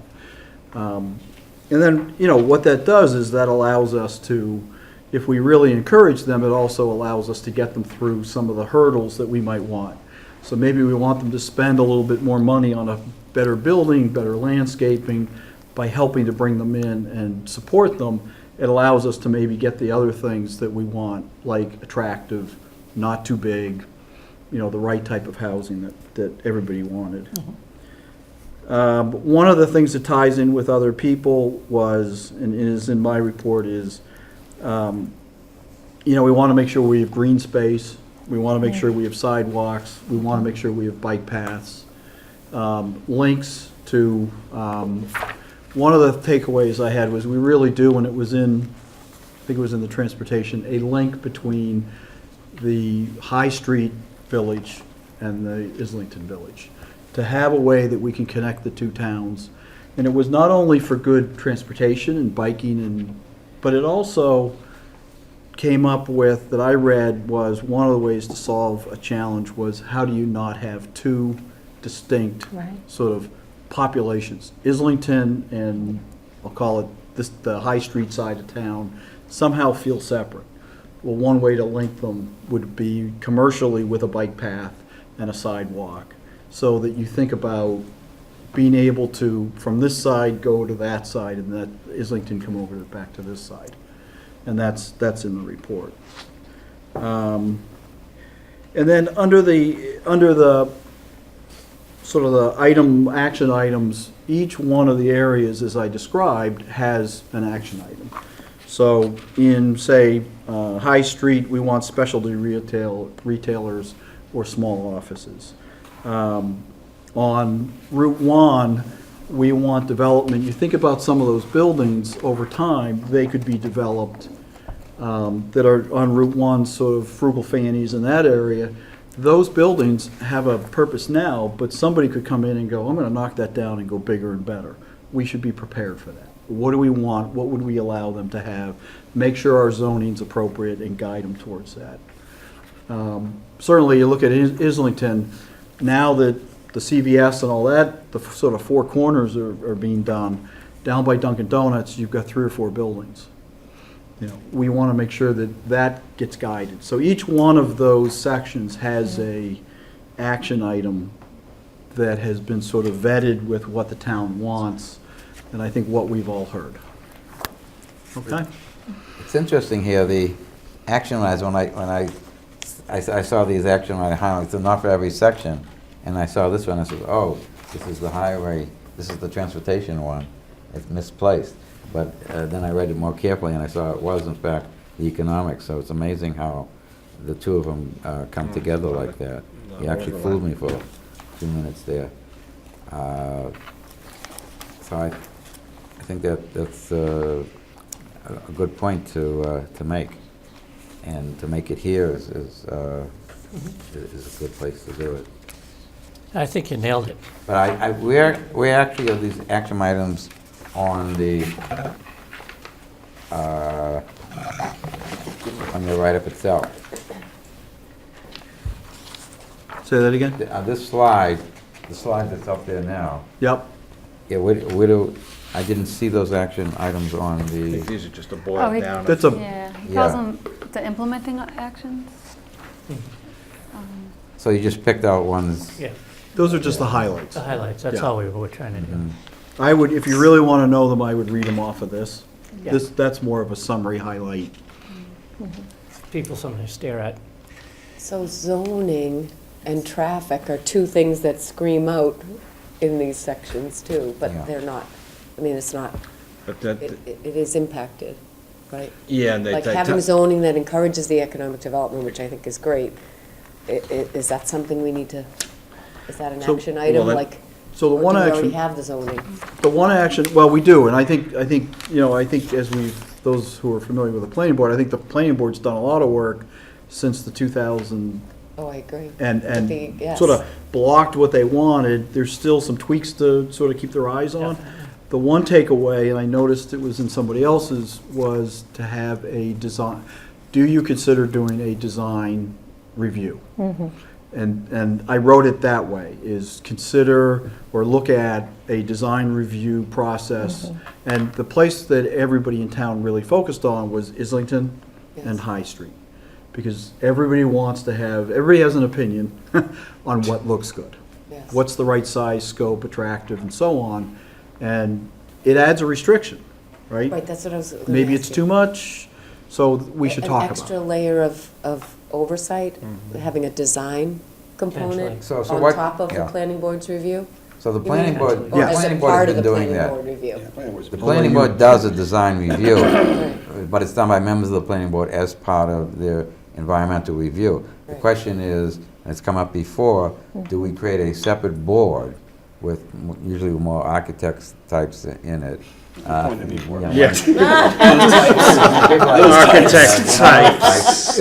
And do we have a separate board that reviews just the, the architectural things and the way it fits into town, and then gives that report to the, either gives that report to the planning board to act upon, or actually has real approval process? It is done in some neighborhoods. I think Back Bay is right. They Needham actually does it. do have a board. You have to go before the design board with any kind of signage or with Yeah. any kind of what it's gonna look like. So it's a And the two of them, separate- separate Yeah. entity, has to be approved By both. by each. Yeah. So you'll find that recommendation in here, and in the land use section, and in the town center section. It's written differently, and the reason was because everybody came up with the idea, but how, exactly what would that be? And so I think the plan will probably recommend there should be something, whether it's a design review board or it's guidelines to the planning board in doing its review. In other words, planning board does a design review as part of the EIDR right, process, but there's no guide to it. It's just we should be in scale of the community and a few general things like that. But there are design guidelines that are written where you're kind of comparing what you're looking at to those, and the developer does too. I mean, they have access to those guidelines, so they'll see what the review is all about. But it's a scale and a architectural character kind of thing. So when we did, And that was recommended in the town center study. That was one of the things. when we did Westwood Station, the architect that we hired actually came up with a complete design review standards. And then when we went from Westwood Station to University Station, we didn't specifically adopt that, but they did follow it pretty well, and have been following it, even though it wasn't a requirement. But it was, originally it was a very strict requirement that the planning board had. So the question is, do we have a board, and do they come up with a design review scheme like that? And of course, it would be different for University Station than it would for the Islington and High Street, but could be done. Yeah, I think everybody's most concerned with the two town centers. You could imagine such a thing, and the other thing I was going to say, in the Glacier Everett area is one of those areas on Route 1, and it just strikes me that the opportunity there is to create a place or a character to that redevelopment whenever it happens, you know. But that would be different from what we're talking about in the town centers. And I think, you were talking about the planning board had done MUODs for each of the commercial areas, and they all vary slightly, but as a result, so the Islington redevelopment was part of that, was a product of that, and I think some people said, oh, the design could have been better. So when you said tweak those, that's exactly what was happening in the town centers section of the plan at any rate, is that they observed something that wasn't quite satisfactory and said, well, maybe we need to go beyond the way we've done it in the past and add some design, whatever that might be. And I would just caution, I think from the economic development side, it should be considered. Right. It's not a go do it. Right. Because there's downsides to it. Yeah, it's a barrier. Think of Nantucket. Everything in Nantucket has to be absolutely the same, perfect, no matter what. do we really want to be Nantucket, or do we want to be, what is it that we want? And how do you still attract businesses to come in? Right? Yeah, but there are all these comments about improving the 109 shopping plaza areas. It detracts from the beauty of the town. It should reflect small town feel. Signage should be somewhat regulated. I mean, there's been a lot of comments over the years Yes. about not addressing some of these, making it look more attractive or more like a town center. And so I don't think we can ignore. Those are sort of ongoing comments that I've heard over and over. I think all he's saying is in the economic development section, it's enough to mention it, because economic development probably wouldn't lead with it, Right. but town centers certainly would. That's where I put and my land comments, use- yeah. And land use would as well. Yeah.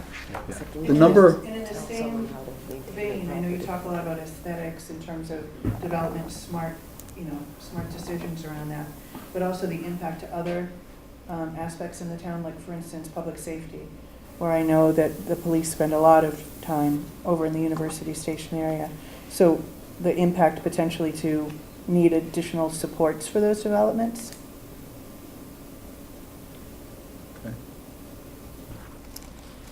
Any other Well, comments? just the question of parking and traffic impacts.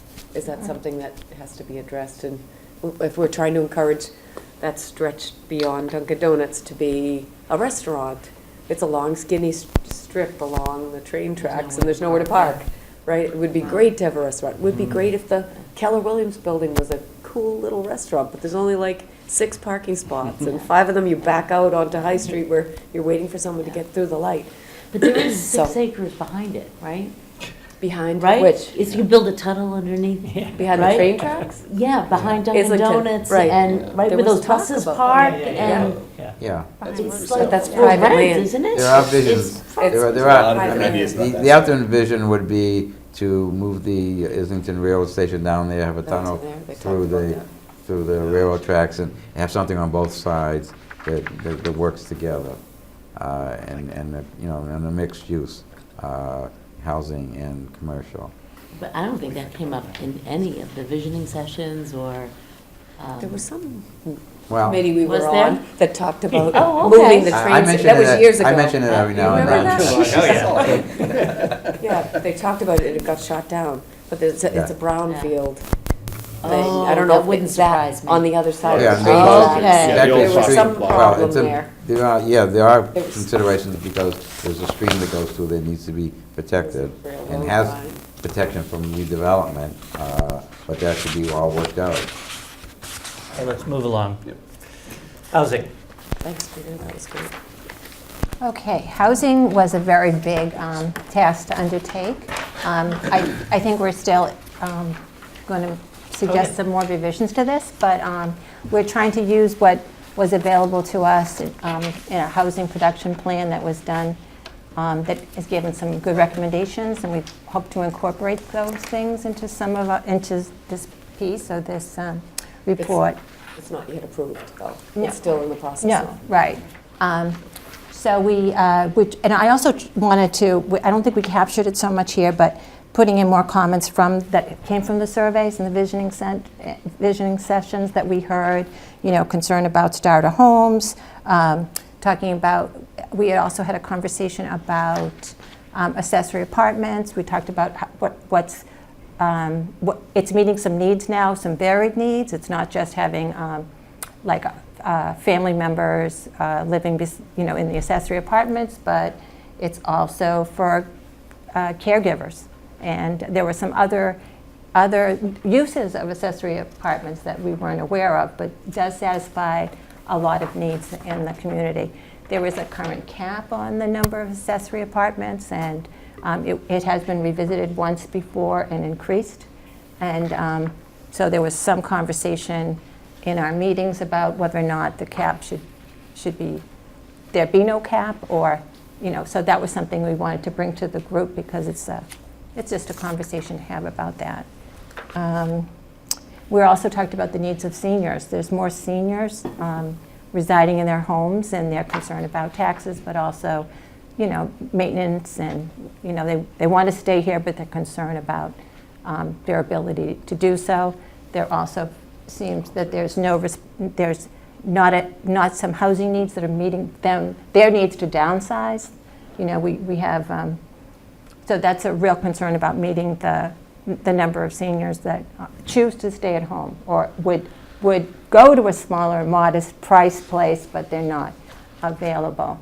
The other thing, just to go back with that starter homes, is we don't have the demographics for people under 39, 19. 35? Is it under 35 in the survey? It's a demographic because there's not enough people that can afford to move here. So they're not represented in our demographics. And also, you know, if you talk about how that impacts schools, you know, if we have declining enrollment, you know, there's some considerations as to how do we get to build or grow, I don't mean build, but to grow young families to come here and, you know, again, use the schools and so on. But so there's a little bit of we're trying to sort of incorporate all these needs that have been identified in our plan. So there's a lot there, and we still have work to do. And I thinking on that one, too, Sheila, is that not only would they populate the schools, which would be a good thing, but they're the voters who are going to support the schools. Right, I mean, if you right, get right, this that's real right. skewed population, you get people who aren't necessarily in their interest to support the schools as we're trying to continue to invest in them. So that cohort we're missing is actually quite important. If your goal is to continue to keep the schools excellent. Right. Anybody have any comments on this section? I thought it was pretty good. I got one, just, it might help, I don't know whether I don't want to have a duplicate too much, but in the housing, one of the things on the economic development is there's a lot of first floor sort of commercial and then second floor residential or third floor residential, like they're doing in Islington. That's where that scope, town village feel, is it worth putting in a comment just of, you know, we want to make sure to encourage development in the town centers that are appropriate by appearance. Everybody's trying to put extra housing units in. And my take back from the residents was, and from the vision was, we want scale and appearance before we want number of houses. Right. So squeeze those down so they fit the right appearance for that section. That would be my only one thought, is to tie it in with the economic development and the town center. Right. I don't see that piece tying. Yeah, I What think. happened in Islington, but the same zoning exists for High Street, it just hasn't happened. Right, Kind of right. redevelopment that So let's get ahead of it. one developer did the whole thing in Islington. Yeah. So, and the same zoning exists on High Street, but Yeah. So we the can only- set the, Right. And the planning board did a good job pushing it down, but we want to make sure that in the vision for the next 20 years, we keep encouraging that. Right. Because that was In the very scale. clear. Yeah, but Scale. it's actually, in the FMUODs, they don't allow it to build any larger than is already allowed. It's, some people didn't realize that what the height considerations are and because they never built right out to it. And, they only went a couple of feet higher in some cases than was allowed. So it wasn't like I think it was more of just a change that kind of surprised some people. But as far as trying to keep it in scale, I think the planning board did a good job at that. Yeah, absolutely, I agree. They did a great job keeping it small, but I think we want to keep, we should look at it again, because now we've got the next set of properties, 109. People could come down and develop some of the properties and say, I'm going to put a second floor. Well, is there anything we want to do today that would limit that? The bifrugal fannies, is there anything there that we want to build that sort of appearance and village that we want to touch now to not let it get beyond what we got for feedback? Could we name that area too? the frugal fanny. Frugal Fanny Well, it's Glacier, it's called behind Glacier- Prime, in between. Glacier Everett. I didn't know that. So Glacier Everett was the area. Glacier. So one of I the- knew it was everything. Forget it. Street, but why a Glacier? Because I just I say, I don't think shop the there, street- so I the don't other know. street is Local Glacier. Candies is on is Glacier. It's next to McDonald's. So we just want a statement, Yeah. we just want a Down that statement, 100 continue, times and- continue Right. balancing Probably no sign there. the economic and the housing needs with the character Yes. we wanted to. And then I want to Yeah. provide shuttle service for anybody that lives in these places to get to the other side of town to go to the commuter rail. I mean, it goes back to really how, because it's going to be, Yeah, also might be even a little more tied together. traffic, but I think we have to look at that whole thing about how do we Yeah. try alleviate some of that. It'll be really interesting to see if, if what's happening is once probably the next phase gets done, I would say, when there's more housing done, does that catalyze anything on 109? And I think that problem will exist. It's like, okay, how do you make that transfer? So Right, right. there's sort of seeds planted, I think, for change already on that front. But the reality of the cost of housing and the unaffordability of living in the town for people of moderate means is something that's challenging, that would be a difficult thing for us to. So we talked about making zoning changes for density bonuses for development, possibly using municipally owned parcels or structures for repurposing for housing for the I had a needs question on of that, yeah. Are there any- affordable, elderly, There might be. disabled.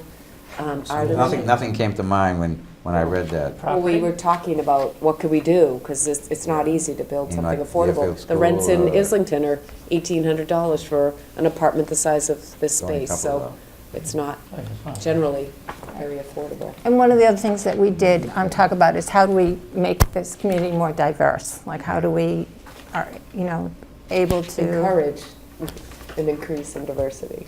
Right.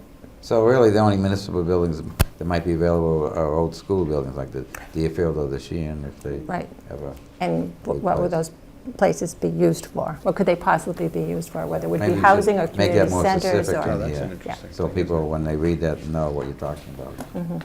Think about that, think about Lists so what we're some doing state- in Islington with commercial and residential, what about educational and housing combined? Is that done anywhere? And we're gonna have to make that choice at some point, right? Going forward, one of the elementary schools is gonna be on the block. Right. What's gonna happen there? Is that an opportunity on So housing? until that actual building is on the block, we can't really put it in Well, I think we writing. could- I know But what I it think is. we But could we have make to some anticipate. mention, right? Yeah, Yes, Steve was suggesting making a list or specifying, but Well, I just think the we type can't of be lease, too yeah. specific. No, I think we want to be If we're broad. not What are we sure trying to accomplish? when we're going to That's- press. Right. I Yes. say any elementary schools that might become available, that Yes. kind of thing. Yeah.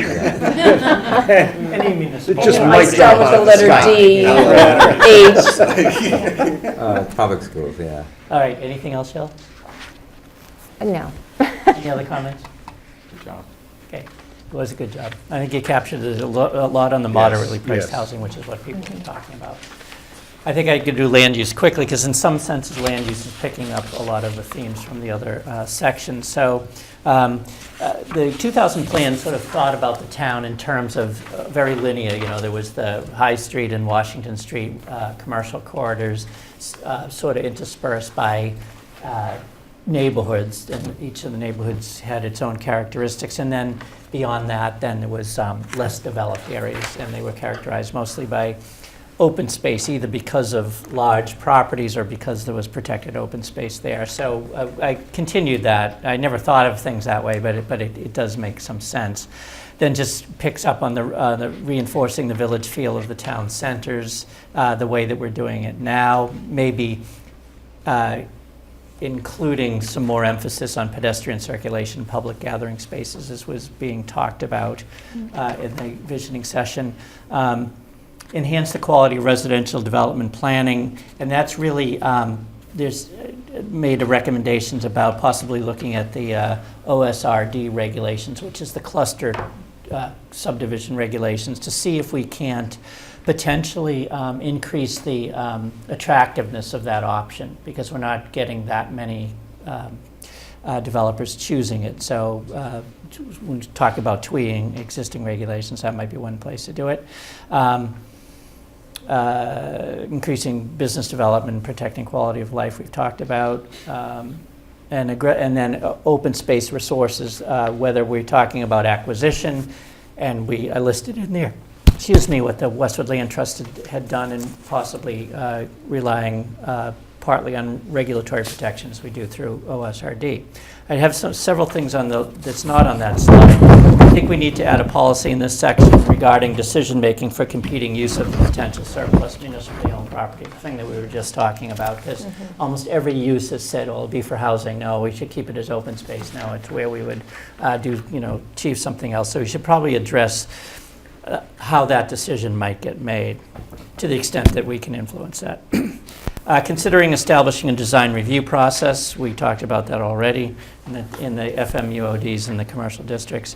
Determining if further incentives for the OSRD are needed, which I just mentioned, and then refining development controls for the town center redevelopment that might support attracting those kinds of businesses that the people were talking about, restaurants, retail, and service establishments. And there are ways to do that. I think you look at Steve was talking about parking requirements. In some cases, the parking requirements are quite high for those kinds of uses. Taking a look at that, whether we've set them too high and that's a disincentive to redevelopment, or if they're appropriate, which we don't want to overburden nearby areas with it either. But there's a possibility that parking could do it, and then some other incentives to try to get these property owners to consider redeveloping it in a way that we envision doing that. And those are really the recommendations that are in that section. Anybody have any comments on that? So one of the things that came out was this sense of we're two towns as opposed to one town. And that came out in so many different ways. And one of the things that came out from the youth group that was at the Vision Center was this idea of a community garden. And I thought, wouldn't that be nice if there was some central, when you think about what could be possibly planned down, the line, it could be like something that would bring people together in such as many towns do have a community garden of some type. And so I just didn't know where it would fit in or what people would think about that, but I'm trying to think of ways in which, how do we connect I saw people. it somewhere. Somebody wrote it. I think Anybody remember writing it? facilities, maybe? Did we put it Yeah, in there? it bubbled up. Yeah. It was It one of bubbled those up there.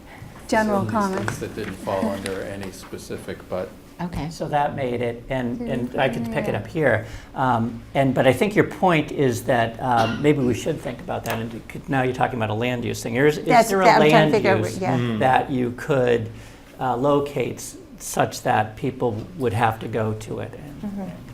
So I think that's a good comment. The other thing that just kind of jumps to mind that for me is a little bit attached to that is, should the town ever have a shuttle, what would the stops be? And what land would we use to do that? And do we coordinate it with, do we use what do we do?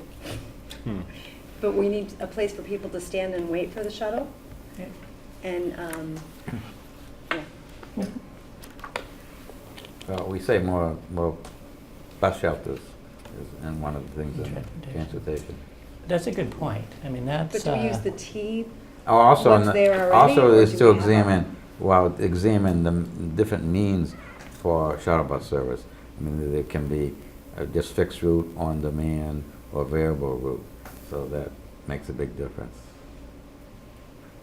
Yeah, and we don't have to have an answer, but a placeholder. Yeah, that's good. It's a good way of connecting directly. It addresses that. Any other comments? I'm not to be too much of a contrarian. On the last bullet point up here, aggressively seek to protect key open spaces resources, Yep. acquisition, Yep. and regulatory protection.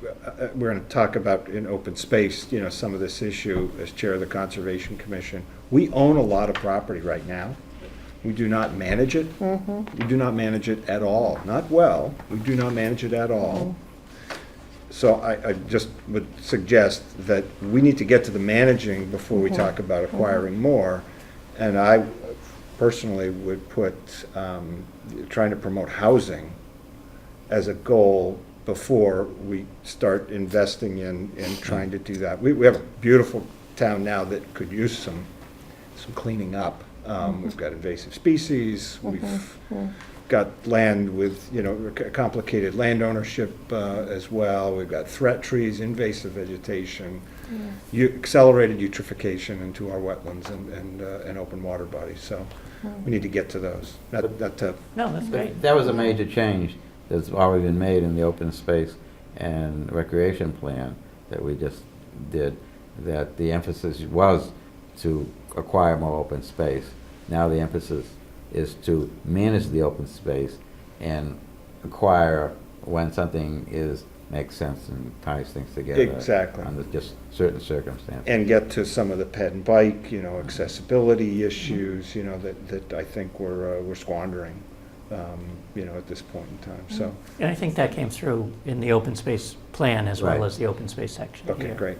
Does the land trust have any funding for stewarding any of the land that may have been, have a conservation easement on it, or, because I know they facilitate the placement of conservation easements. Yeah, they're doing a little more of a job there, but I don't think, first of all, they don't have as much property. It doesn't get as much use yet. I think they're trying to change that. So they may be facing the issues, more in the future. So that's a private entity that does not overlap with. So it's semi-public or something like that, yeah, I don't know. Right, exactly. It's, Well, yes. the land trust when the conservation restrictions placed on a property are pretty well defined. So it's defined whether it's available for the public or not. And then once that happens, it's hard to change it. But there are some landowners who have created conservation restrictions which don't really include the public. But over time, they may change that. And we're seeing that happen a little bit, little by little. Yeah, I would envision that if the town gets sort of going on a real, maintenance program and develops out, how to do that, the land trust would be working right alongside. So I don't have any question. I think part of the reason they came into existence is they could see the town wasn't sort of doing anything. They wanted to convert some land. They wanted to donate, in some cases, some land, and that's where it came about. Okay, let's move on to town centers. You want me to? Oh, okay. Great opportunity. You're introducing John. Yeah. We probably covered. But Kate, you came back just in the nick of time. No donuts, I want to know. Yeah, that's right, without any donuts. That's it, I'm drawing the line. Yeah, so this is, and we've talked about a lot of these things already, so I'm really just going to spend a few moments and then see if there's any comments. But it really is, we identified that it wasn't just the sort of two centers. There really are 3, 4, even more town centers. With High Street actually being more than just the center, it's sort of spread out. There's a lot of development that goes along a long stretch. Plus, we've just talked about the area that needs a name, but that we're going to call Fanny Frugal for now, or something like that. And Route 1, and obviously, the University Station. So, and it really is all the things we've been talking about. Is design actions that are quality. As I think we're getting with Islington, really pleased with that. And I think this consistency, linking them together. How do we do that sort of architecturally, with signage, with any number of things, here and really in the other sections. I think one of the challenges this section has is how not to become sort of too big, because it's going to start to cover so many other things, but just coordinating with other elements that we've already talked about, whether it is housing, economic development, sustainability, resiliency, all of those things are part of the town centers that really work well. And we've got some challenges in town. Some of these areas are very narrow parcels, including in Islington. Those were pretty tough parcels to get a good redevelopment proposal to go on, because the scale's not great for a developer. Thinking about better ways to do that. Design review might be one way of leaving it kind of open, more open, with design review proposals that could come into something that meets a lot of what's being discussed here, and expect will be in the comprehensive plan. So I think with that, I don't know that I need to highlight a whole lot more other than to say, if we only had 31 more implementing actions, we'd catch up with Steve on the transportation section. So we'll be thinking long and hard about that. So in Boston recently, I've noticed, because you have here, add greenery to buildings such as window boxes, planters. There's an awful lot of that in Boston now. Yeah.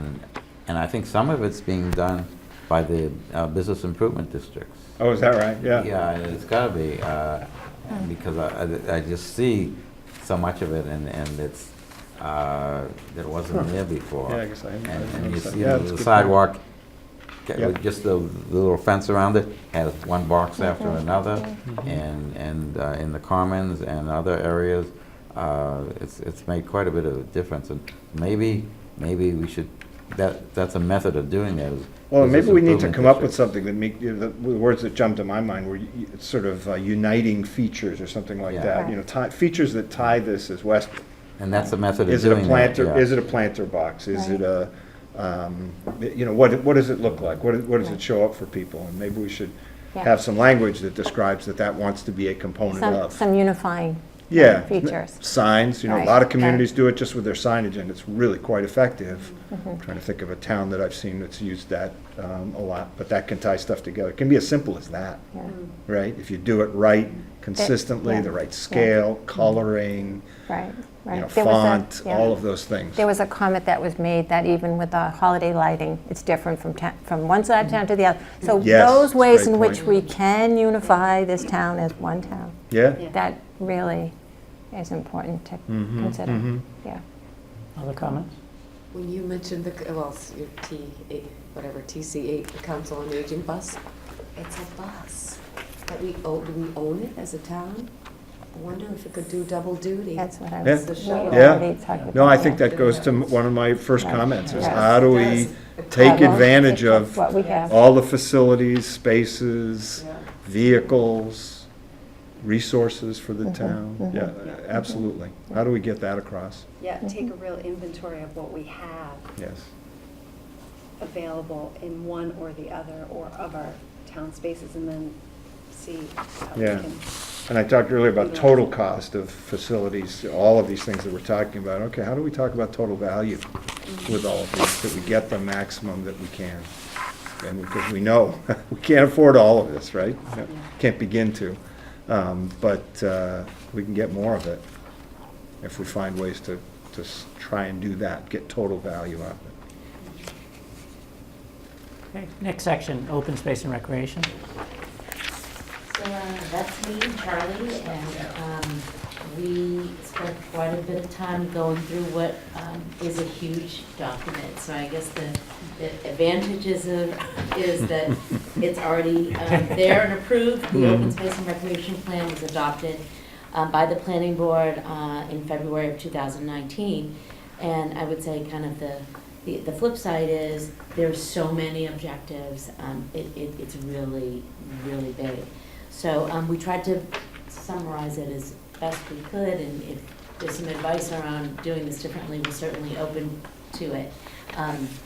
But basically, the approach is to collaborate, community, with whoever it might be, other nonprofits or other entities in other communities to make sure that we're addressing all the open space and recreation needs. I think that we need to include a statement from the vision statement you brought up earlier, Sheila, that I think we can incorporate in there that it's not included, so I will do that.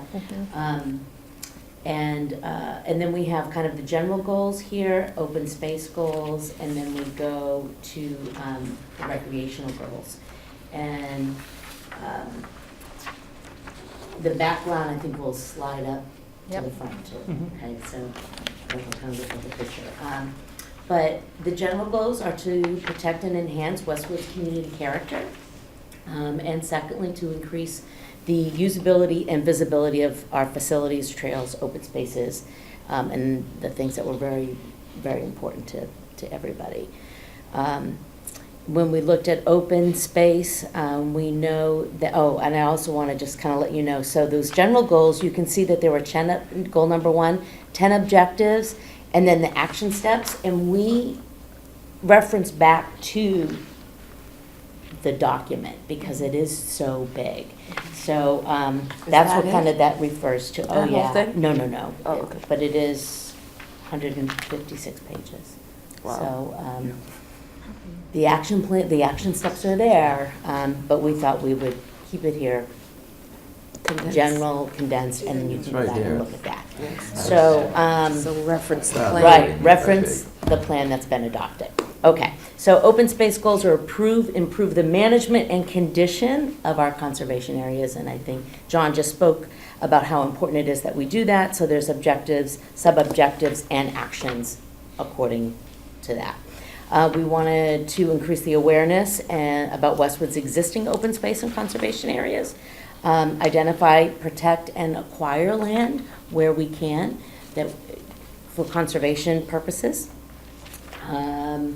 And for recreation, it was important that we expand the opportunity for extended use of what's existing, fields, and use and maintenance plan for all of those fields and facilities that exist right now.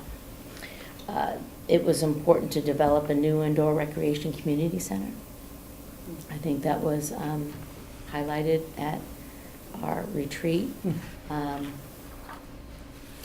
Identifying a parcel that would work for that was, I think, a priority.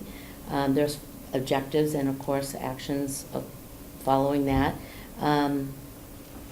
Develop a new outdoor recreation facility as well. Ice skating was a priority. I think that also depends on who was at the meeting, and, you know, if you're a hockey fan, which those of you know who those people are, and others want more soccer fields, and they want the soccer fields lit, and, you know, just how do we really balance, I think, how do we really balance the needs of the community? And Is there any Greater feeling that discussion. what the Boston Skating Club is doing over in Norwood satisfies that? I think I that, mean, the people who are promoting it, are they going, oh, great, this is great? Or do they still want another one? Do you know? Where is that? it's That old golf it's over course, near Lost Brook the Road. glacier, Brook. Everett, but just on the other side. Oh, okay. On Like the other Brook side. Whatever it was, Lost Brook? Lost Brook. Okay. No, I have not heard from anybody that that's going to meet our needs either way, yes or no. But we could certainly do a little more research to find that and see that. I think really, if you're a hockey fan, you want Westwood to have I their was own gonna hockey say, rink, right? the feeling You I want got the from access. people who were commenting that day were like, we should have our own. Oh. It wasn't, oh, I have to drive too far, it's, I don't want to drive anywhere else. So I have a question. That's so And I know that we heard about this a lot at the visioning sessions. Has there been any attempt to prioritize needs by people that aren't interested, that don't have a decided stake in the game? Yes. Like the recreation department. If we asked the recreation department what they thought the need was, would we get a different answer? How do we grapple with that? I think that's a great question, and it's whoever you're in front of really at the time. Right. We don't want to do it for the loudest. Right. Yeah. Right. I think that's- And it's a town, it's got to be a town-wide thing, and how many Wow. people play a certain, I mean, I Right, don't. yeah. Yeah. Well, Well, we the do know cost that has there's to be general. considered in and- that. and we Yes. do know How do you that there pay for it is- once you find a place to put it? Right, So- that there and is a also- general need for field space Right. for all of those sports. I think Right. the hockey is the only thing that's kind of a little bit different, and a recreation center that could meet the needs of lots of different activities. I think that rang true, that we, really are looking at providing a center that will meet the needs of the majority. The hockey rink, I think, is the only separate thing, and where does that, fit on the priority list? It's here, along with everything else. I think it's a little more specific, to find out, to investigate of whether, who can we actually partner with to make this happen. And so I think another important piece of it, I know it's in here, but this idea of whatever we create, let's a community center, whatever that looks like, whether it's recreation, whatever, I think it needs to satisfy the needs of many different people. Like, it's not just for the youth. It's not just, it's got to be to add to adult programming as well, a multi-use facility. If we go that way, it's got to meet many different demographics. I was just going to say, I just started a yoga program at the rec center in Needham. It's a brand-new rec center. I don't know if anybody's seen it, but it is, Yeah, $28 million. is that what it was? Well, it's worth it, let me tell you. CPC funding. CPC so it is at the Rosemary? Yeah, Rosemary Lake. Oh, okay. There's a long story with that, but $8 million of CPC funding came to make that happen. CPC or I'm sorry. That's the same as Yes. CPA. Community Preservation Act. Exactly. That's the, Which there is another, kind of the last page on here, talks a little bit about the CPA funding and the advantages for us really proposing to the town that we add a small tax, anywhere from 1% to 3%, that would go to fund projects for recreation, historical, and housing. The evidence is overwhelming from other towns of the benefits that they have gained. I've highlighted a few of them here. Needham, for example, Wellesley, Weston they have done amazing projects with funding through the CPA. And if there's a way to educate our community on the advantages, it will go so far. And the tax is not on property, it's on your property tax. So I gave a little example here. If your taxes are $9,000 a year, it's only going to be $90. And that money goes strictly to fund these types of projects. it'll actually So be if there's less. a way to really educate our community on the benefits of this, and then it enables us to fund so many other projects, and we become qualified to do that. At this point, we're not, and other towns are collecting large sums of money, $8 million for Rosemary, It's beautiful. and it's absolutely gorgeous. So, we need the so board. what happened when we did the open space recreation plan was we included that as a recommendation, and we did get some kickback on that.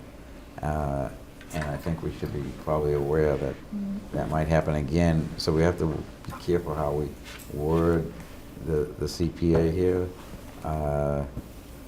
to not say our goal is to get through the CPA. I'm 100% in favor So I said we of the strongly CPA. recommend. I don't know if So we we have want to to change carefully that say, wording. we have to be careful in the wording, just. so Encourage that we say- consideration. Yeah, Just say things it's a like that. potential use of funding that would meet identified town needs. Yeah, It and does would not what it have- did last time, but Yeah. it was, I think it was too weak. in the open space plan, it ultimately changed to being a little description and then as an action item as a potential funding source. Wasn't an action item. It was yeah, taken out of the It original was a funding goal source to statement. consider as opposed to actual, do something. We have to look at that carefully and try to avoid that confrontation again. So I don't know, we're open for advice on how to do that. well, This we'll go little over that with elevator you, speech yeah. is kind of the best that I could come up with. Open to how we This might time, we'll do we'll that a come little up with bit the right differently. language. Yeah. Yeah. All right, I'm going to move us along only because we're running out of time here. And Abby wants to go over what happens next. Can I just put one more comment out there? So, because we were looking at town centers, what we heard a lot of was people comparing High Street to Washington Street. Compare. And we're closer to this, and you're closer to that, and you get this, and we get that. And so I feel I would love to see a way that we can incorporate an idea about the providing equity of proximity in whatever our plan is. So I know this is gonna sound crazy, but if we end up having a community center that primarily serves one, like, if it's at the Deerfield School, Or the Sheehan. or the Sheehan, what are we gonna do for Islington? Because that's just a nightmare ready to, I mean, and it isn't what anybody would want, right, for people to feel that one side of town. I think typically you want a community center that's walkable to a school, to the schools, right? So I think determining what H or D school might Yeah, that, so be off is. that's just an idea. It's more like, okay, if there's a charging station for cars, how do we not exacerbate a problem that we have where one side of town has feelings about another side of the exact same town? We don't want to make a situation worse. And that's all. I'd love to try to put something in there We to can be express thoughtful. that as a principle or So- something. Yeah. So if they're going to put a new school in, where the Hanlon is, then should they be leaving room for a recreation center or thinking of how to integrate that with a recreation center? There Community won't be any garden. room if they put the solar array that they're planning for the whole entire backyard of the Hanlon School. Don't they put that on the roof? 36 acres of No, it's going on. current trees are going to What? be a solar array. That's what I heard at the last meeting. I don't know if you were there, Peter. Tom Philbin was there with the guys who put the solar panels on the high school. Yeah, I'm not that familiar with it. Tom, no. I was Anyway, kind of get your surprised to point. hear. I happened to be at a meeting where they were talking about that. Call Tom Philbin. Fair point. Okay, Ab? I'm still waiting to find out if Islington thinks putting a bigger school there is good for them or not. It'll be interesting to find out. Oh, yeah. I wouldn't want to, I'd call Las Vegas and see what the line is, because I don't know, actually. Okay, Abby, So, we're going to go on to schedule. Thank you, sorry. All right, so I This is think, kind of important. so everyone has in front of them a schedule. The third column on the right, that's the planning board meeting date. So how I envision this after tonight, you've all done such a great job with your, first drafts, but I recommend everyone take these comments, continue working with your partners, myself, your planning board liaison, and then, so I'd like for everyone to go through a schedule and confirm a planning board meeting date. That way, that's the date that you would present to the planning board. So we've tried to block off time on all the planning board's agendas for the rest of the year for the first item. So I'm thinking, it's hard to say a time, but I'm hoping at least the first hour, starting at 7 to 8 p.m. to be focused on the comprehensive plan. And then we could start, pretty much start with probably one group first and then go 2 subject areas for each meeting. So my suggestion would be to start with community facilities, if that works for Tom. On the first meeting would be October 22nd of the planning board. And then I was thinking, Crucial land. yes, so you're first. We're the most prepared. And so the planning board, they would like to have a complete draft, your final draft without any further changes 1 week prior to the meeting. So the second column is when we would want to have that final draft. So you, both your partner, your planning board liaison, everyone should have weighed in and included all your comments at that time. And then I would suggest 1 week additional for that to at least we start circulating that to make sure it's be ready to go.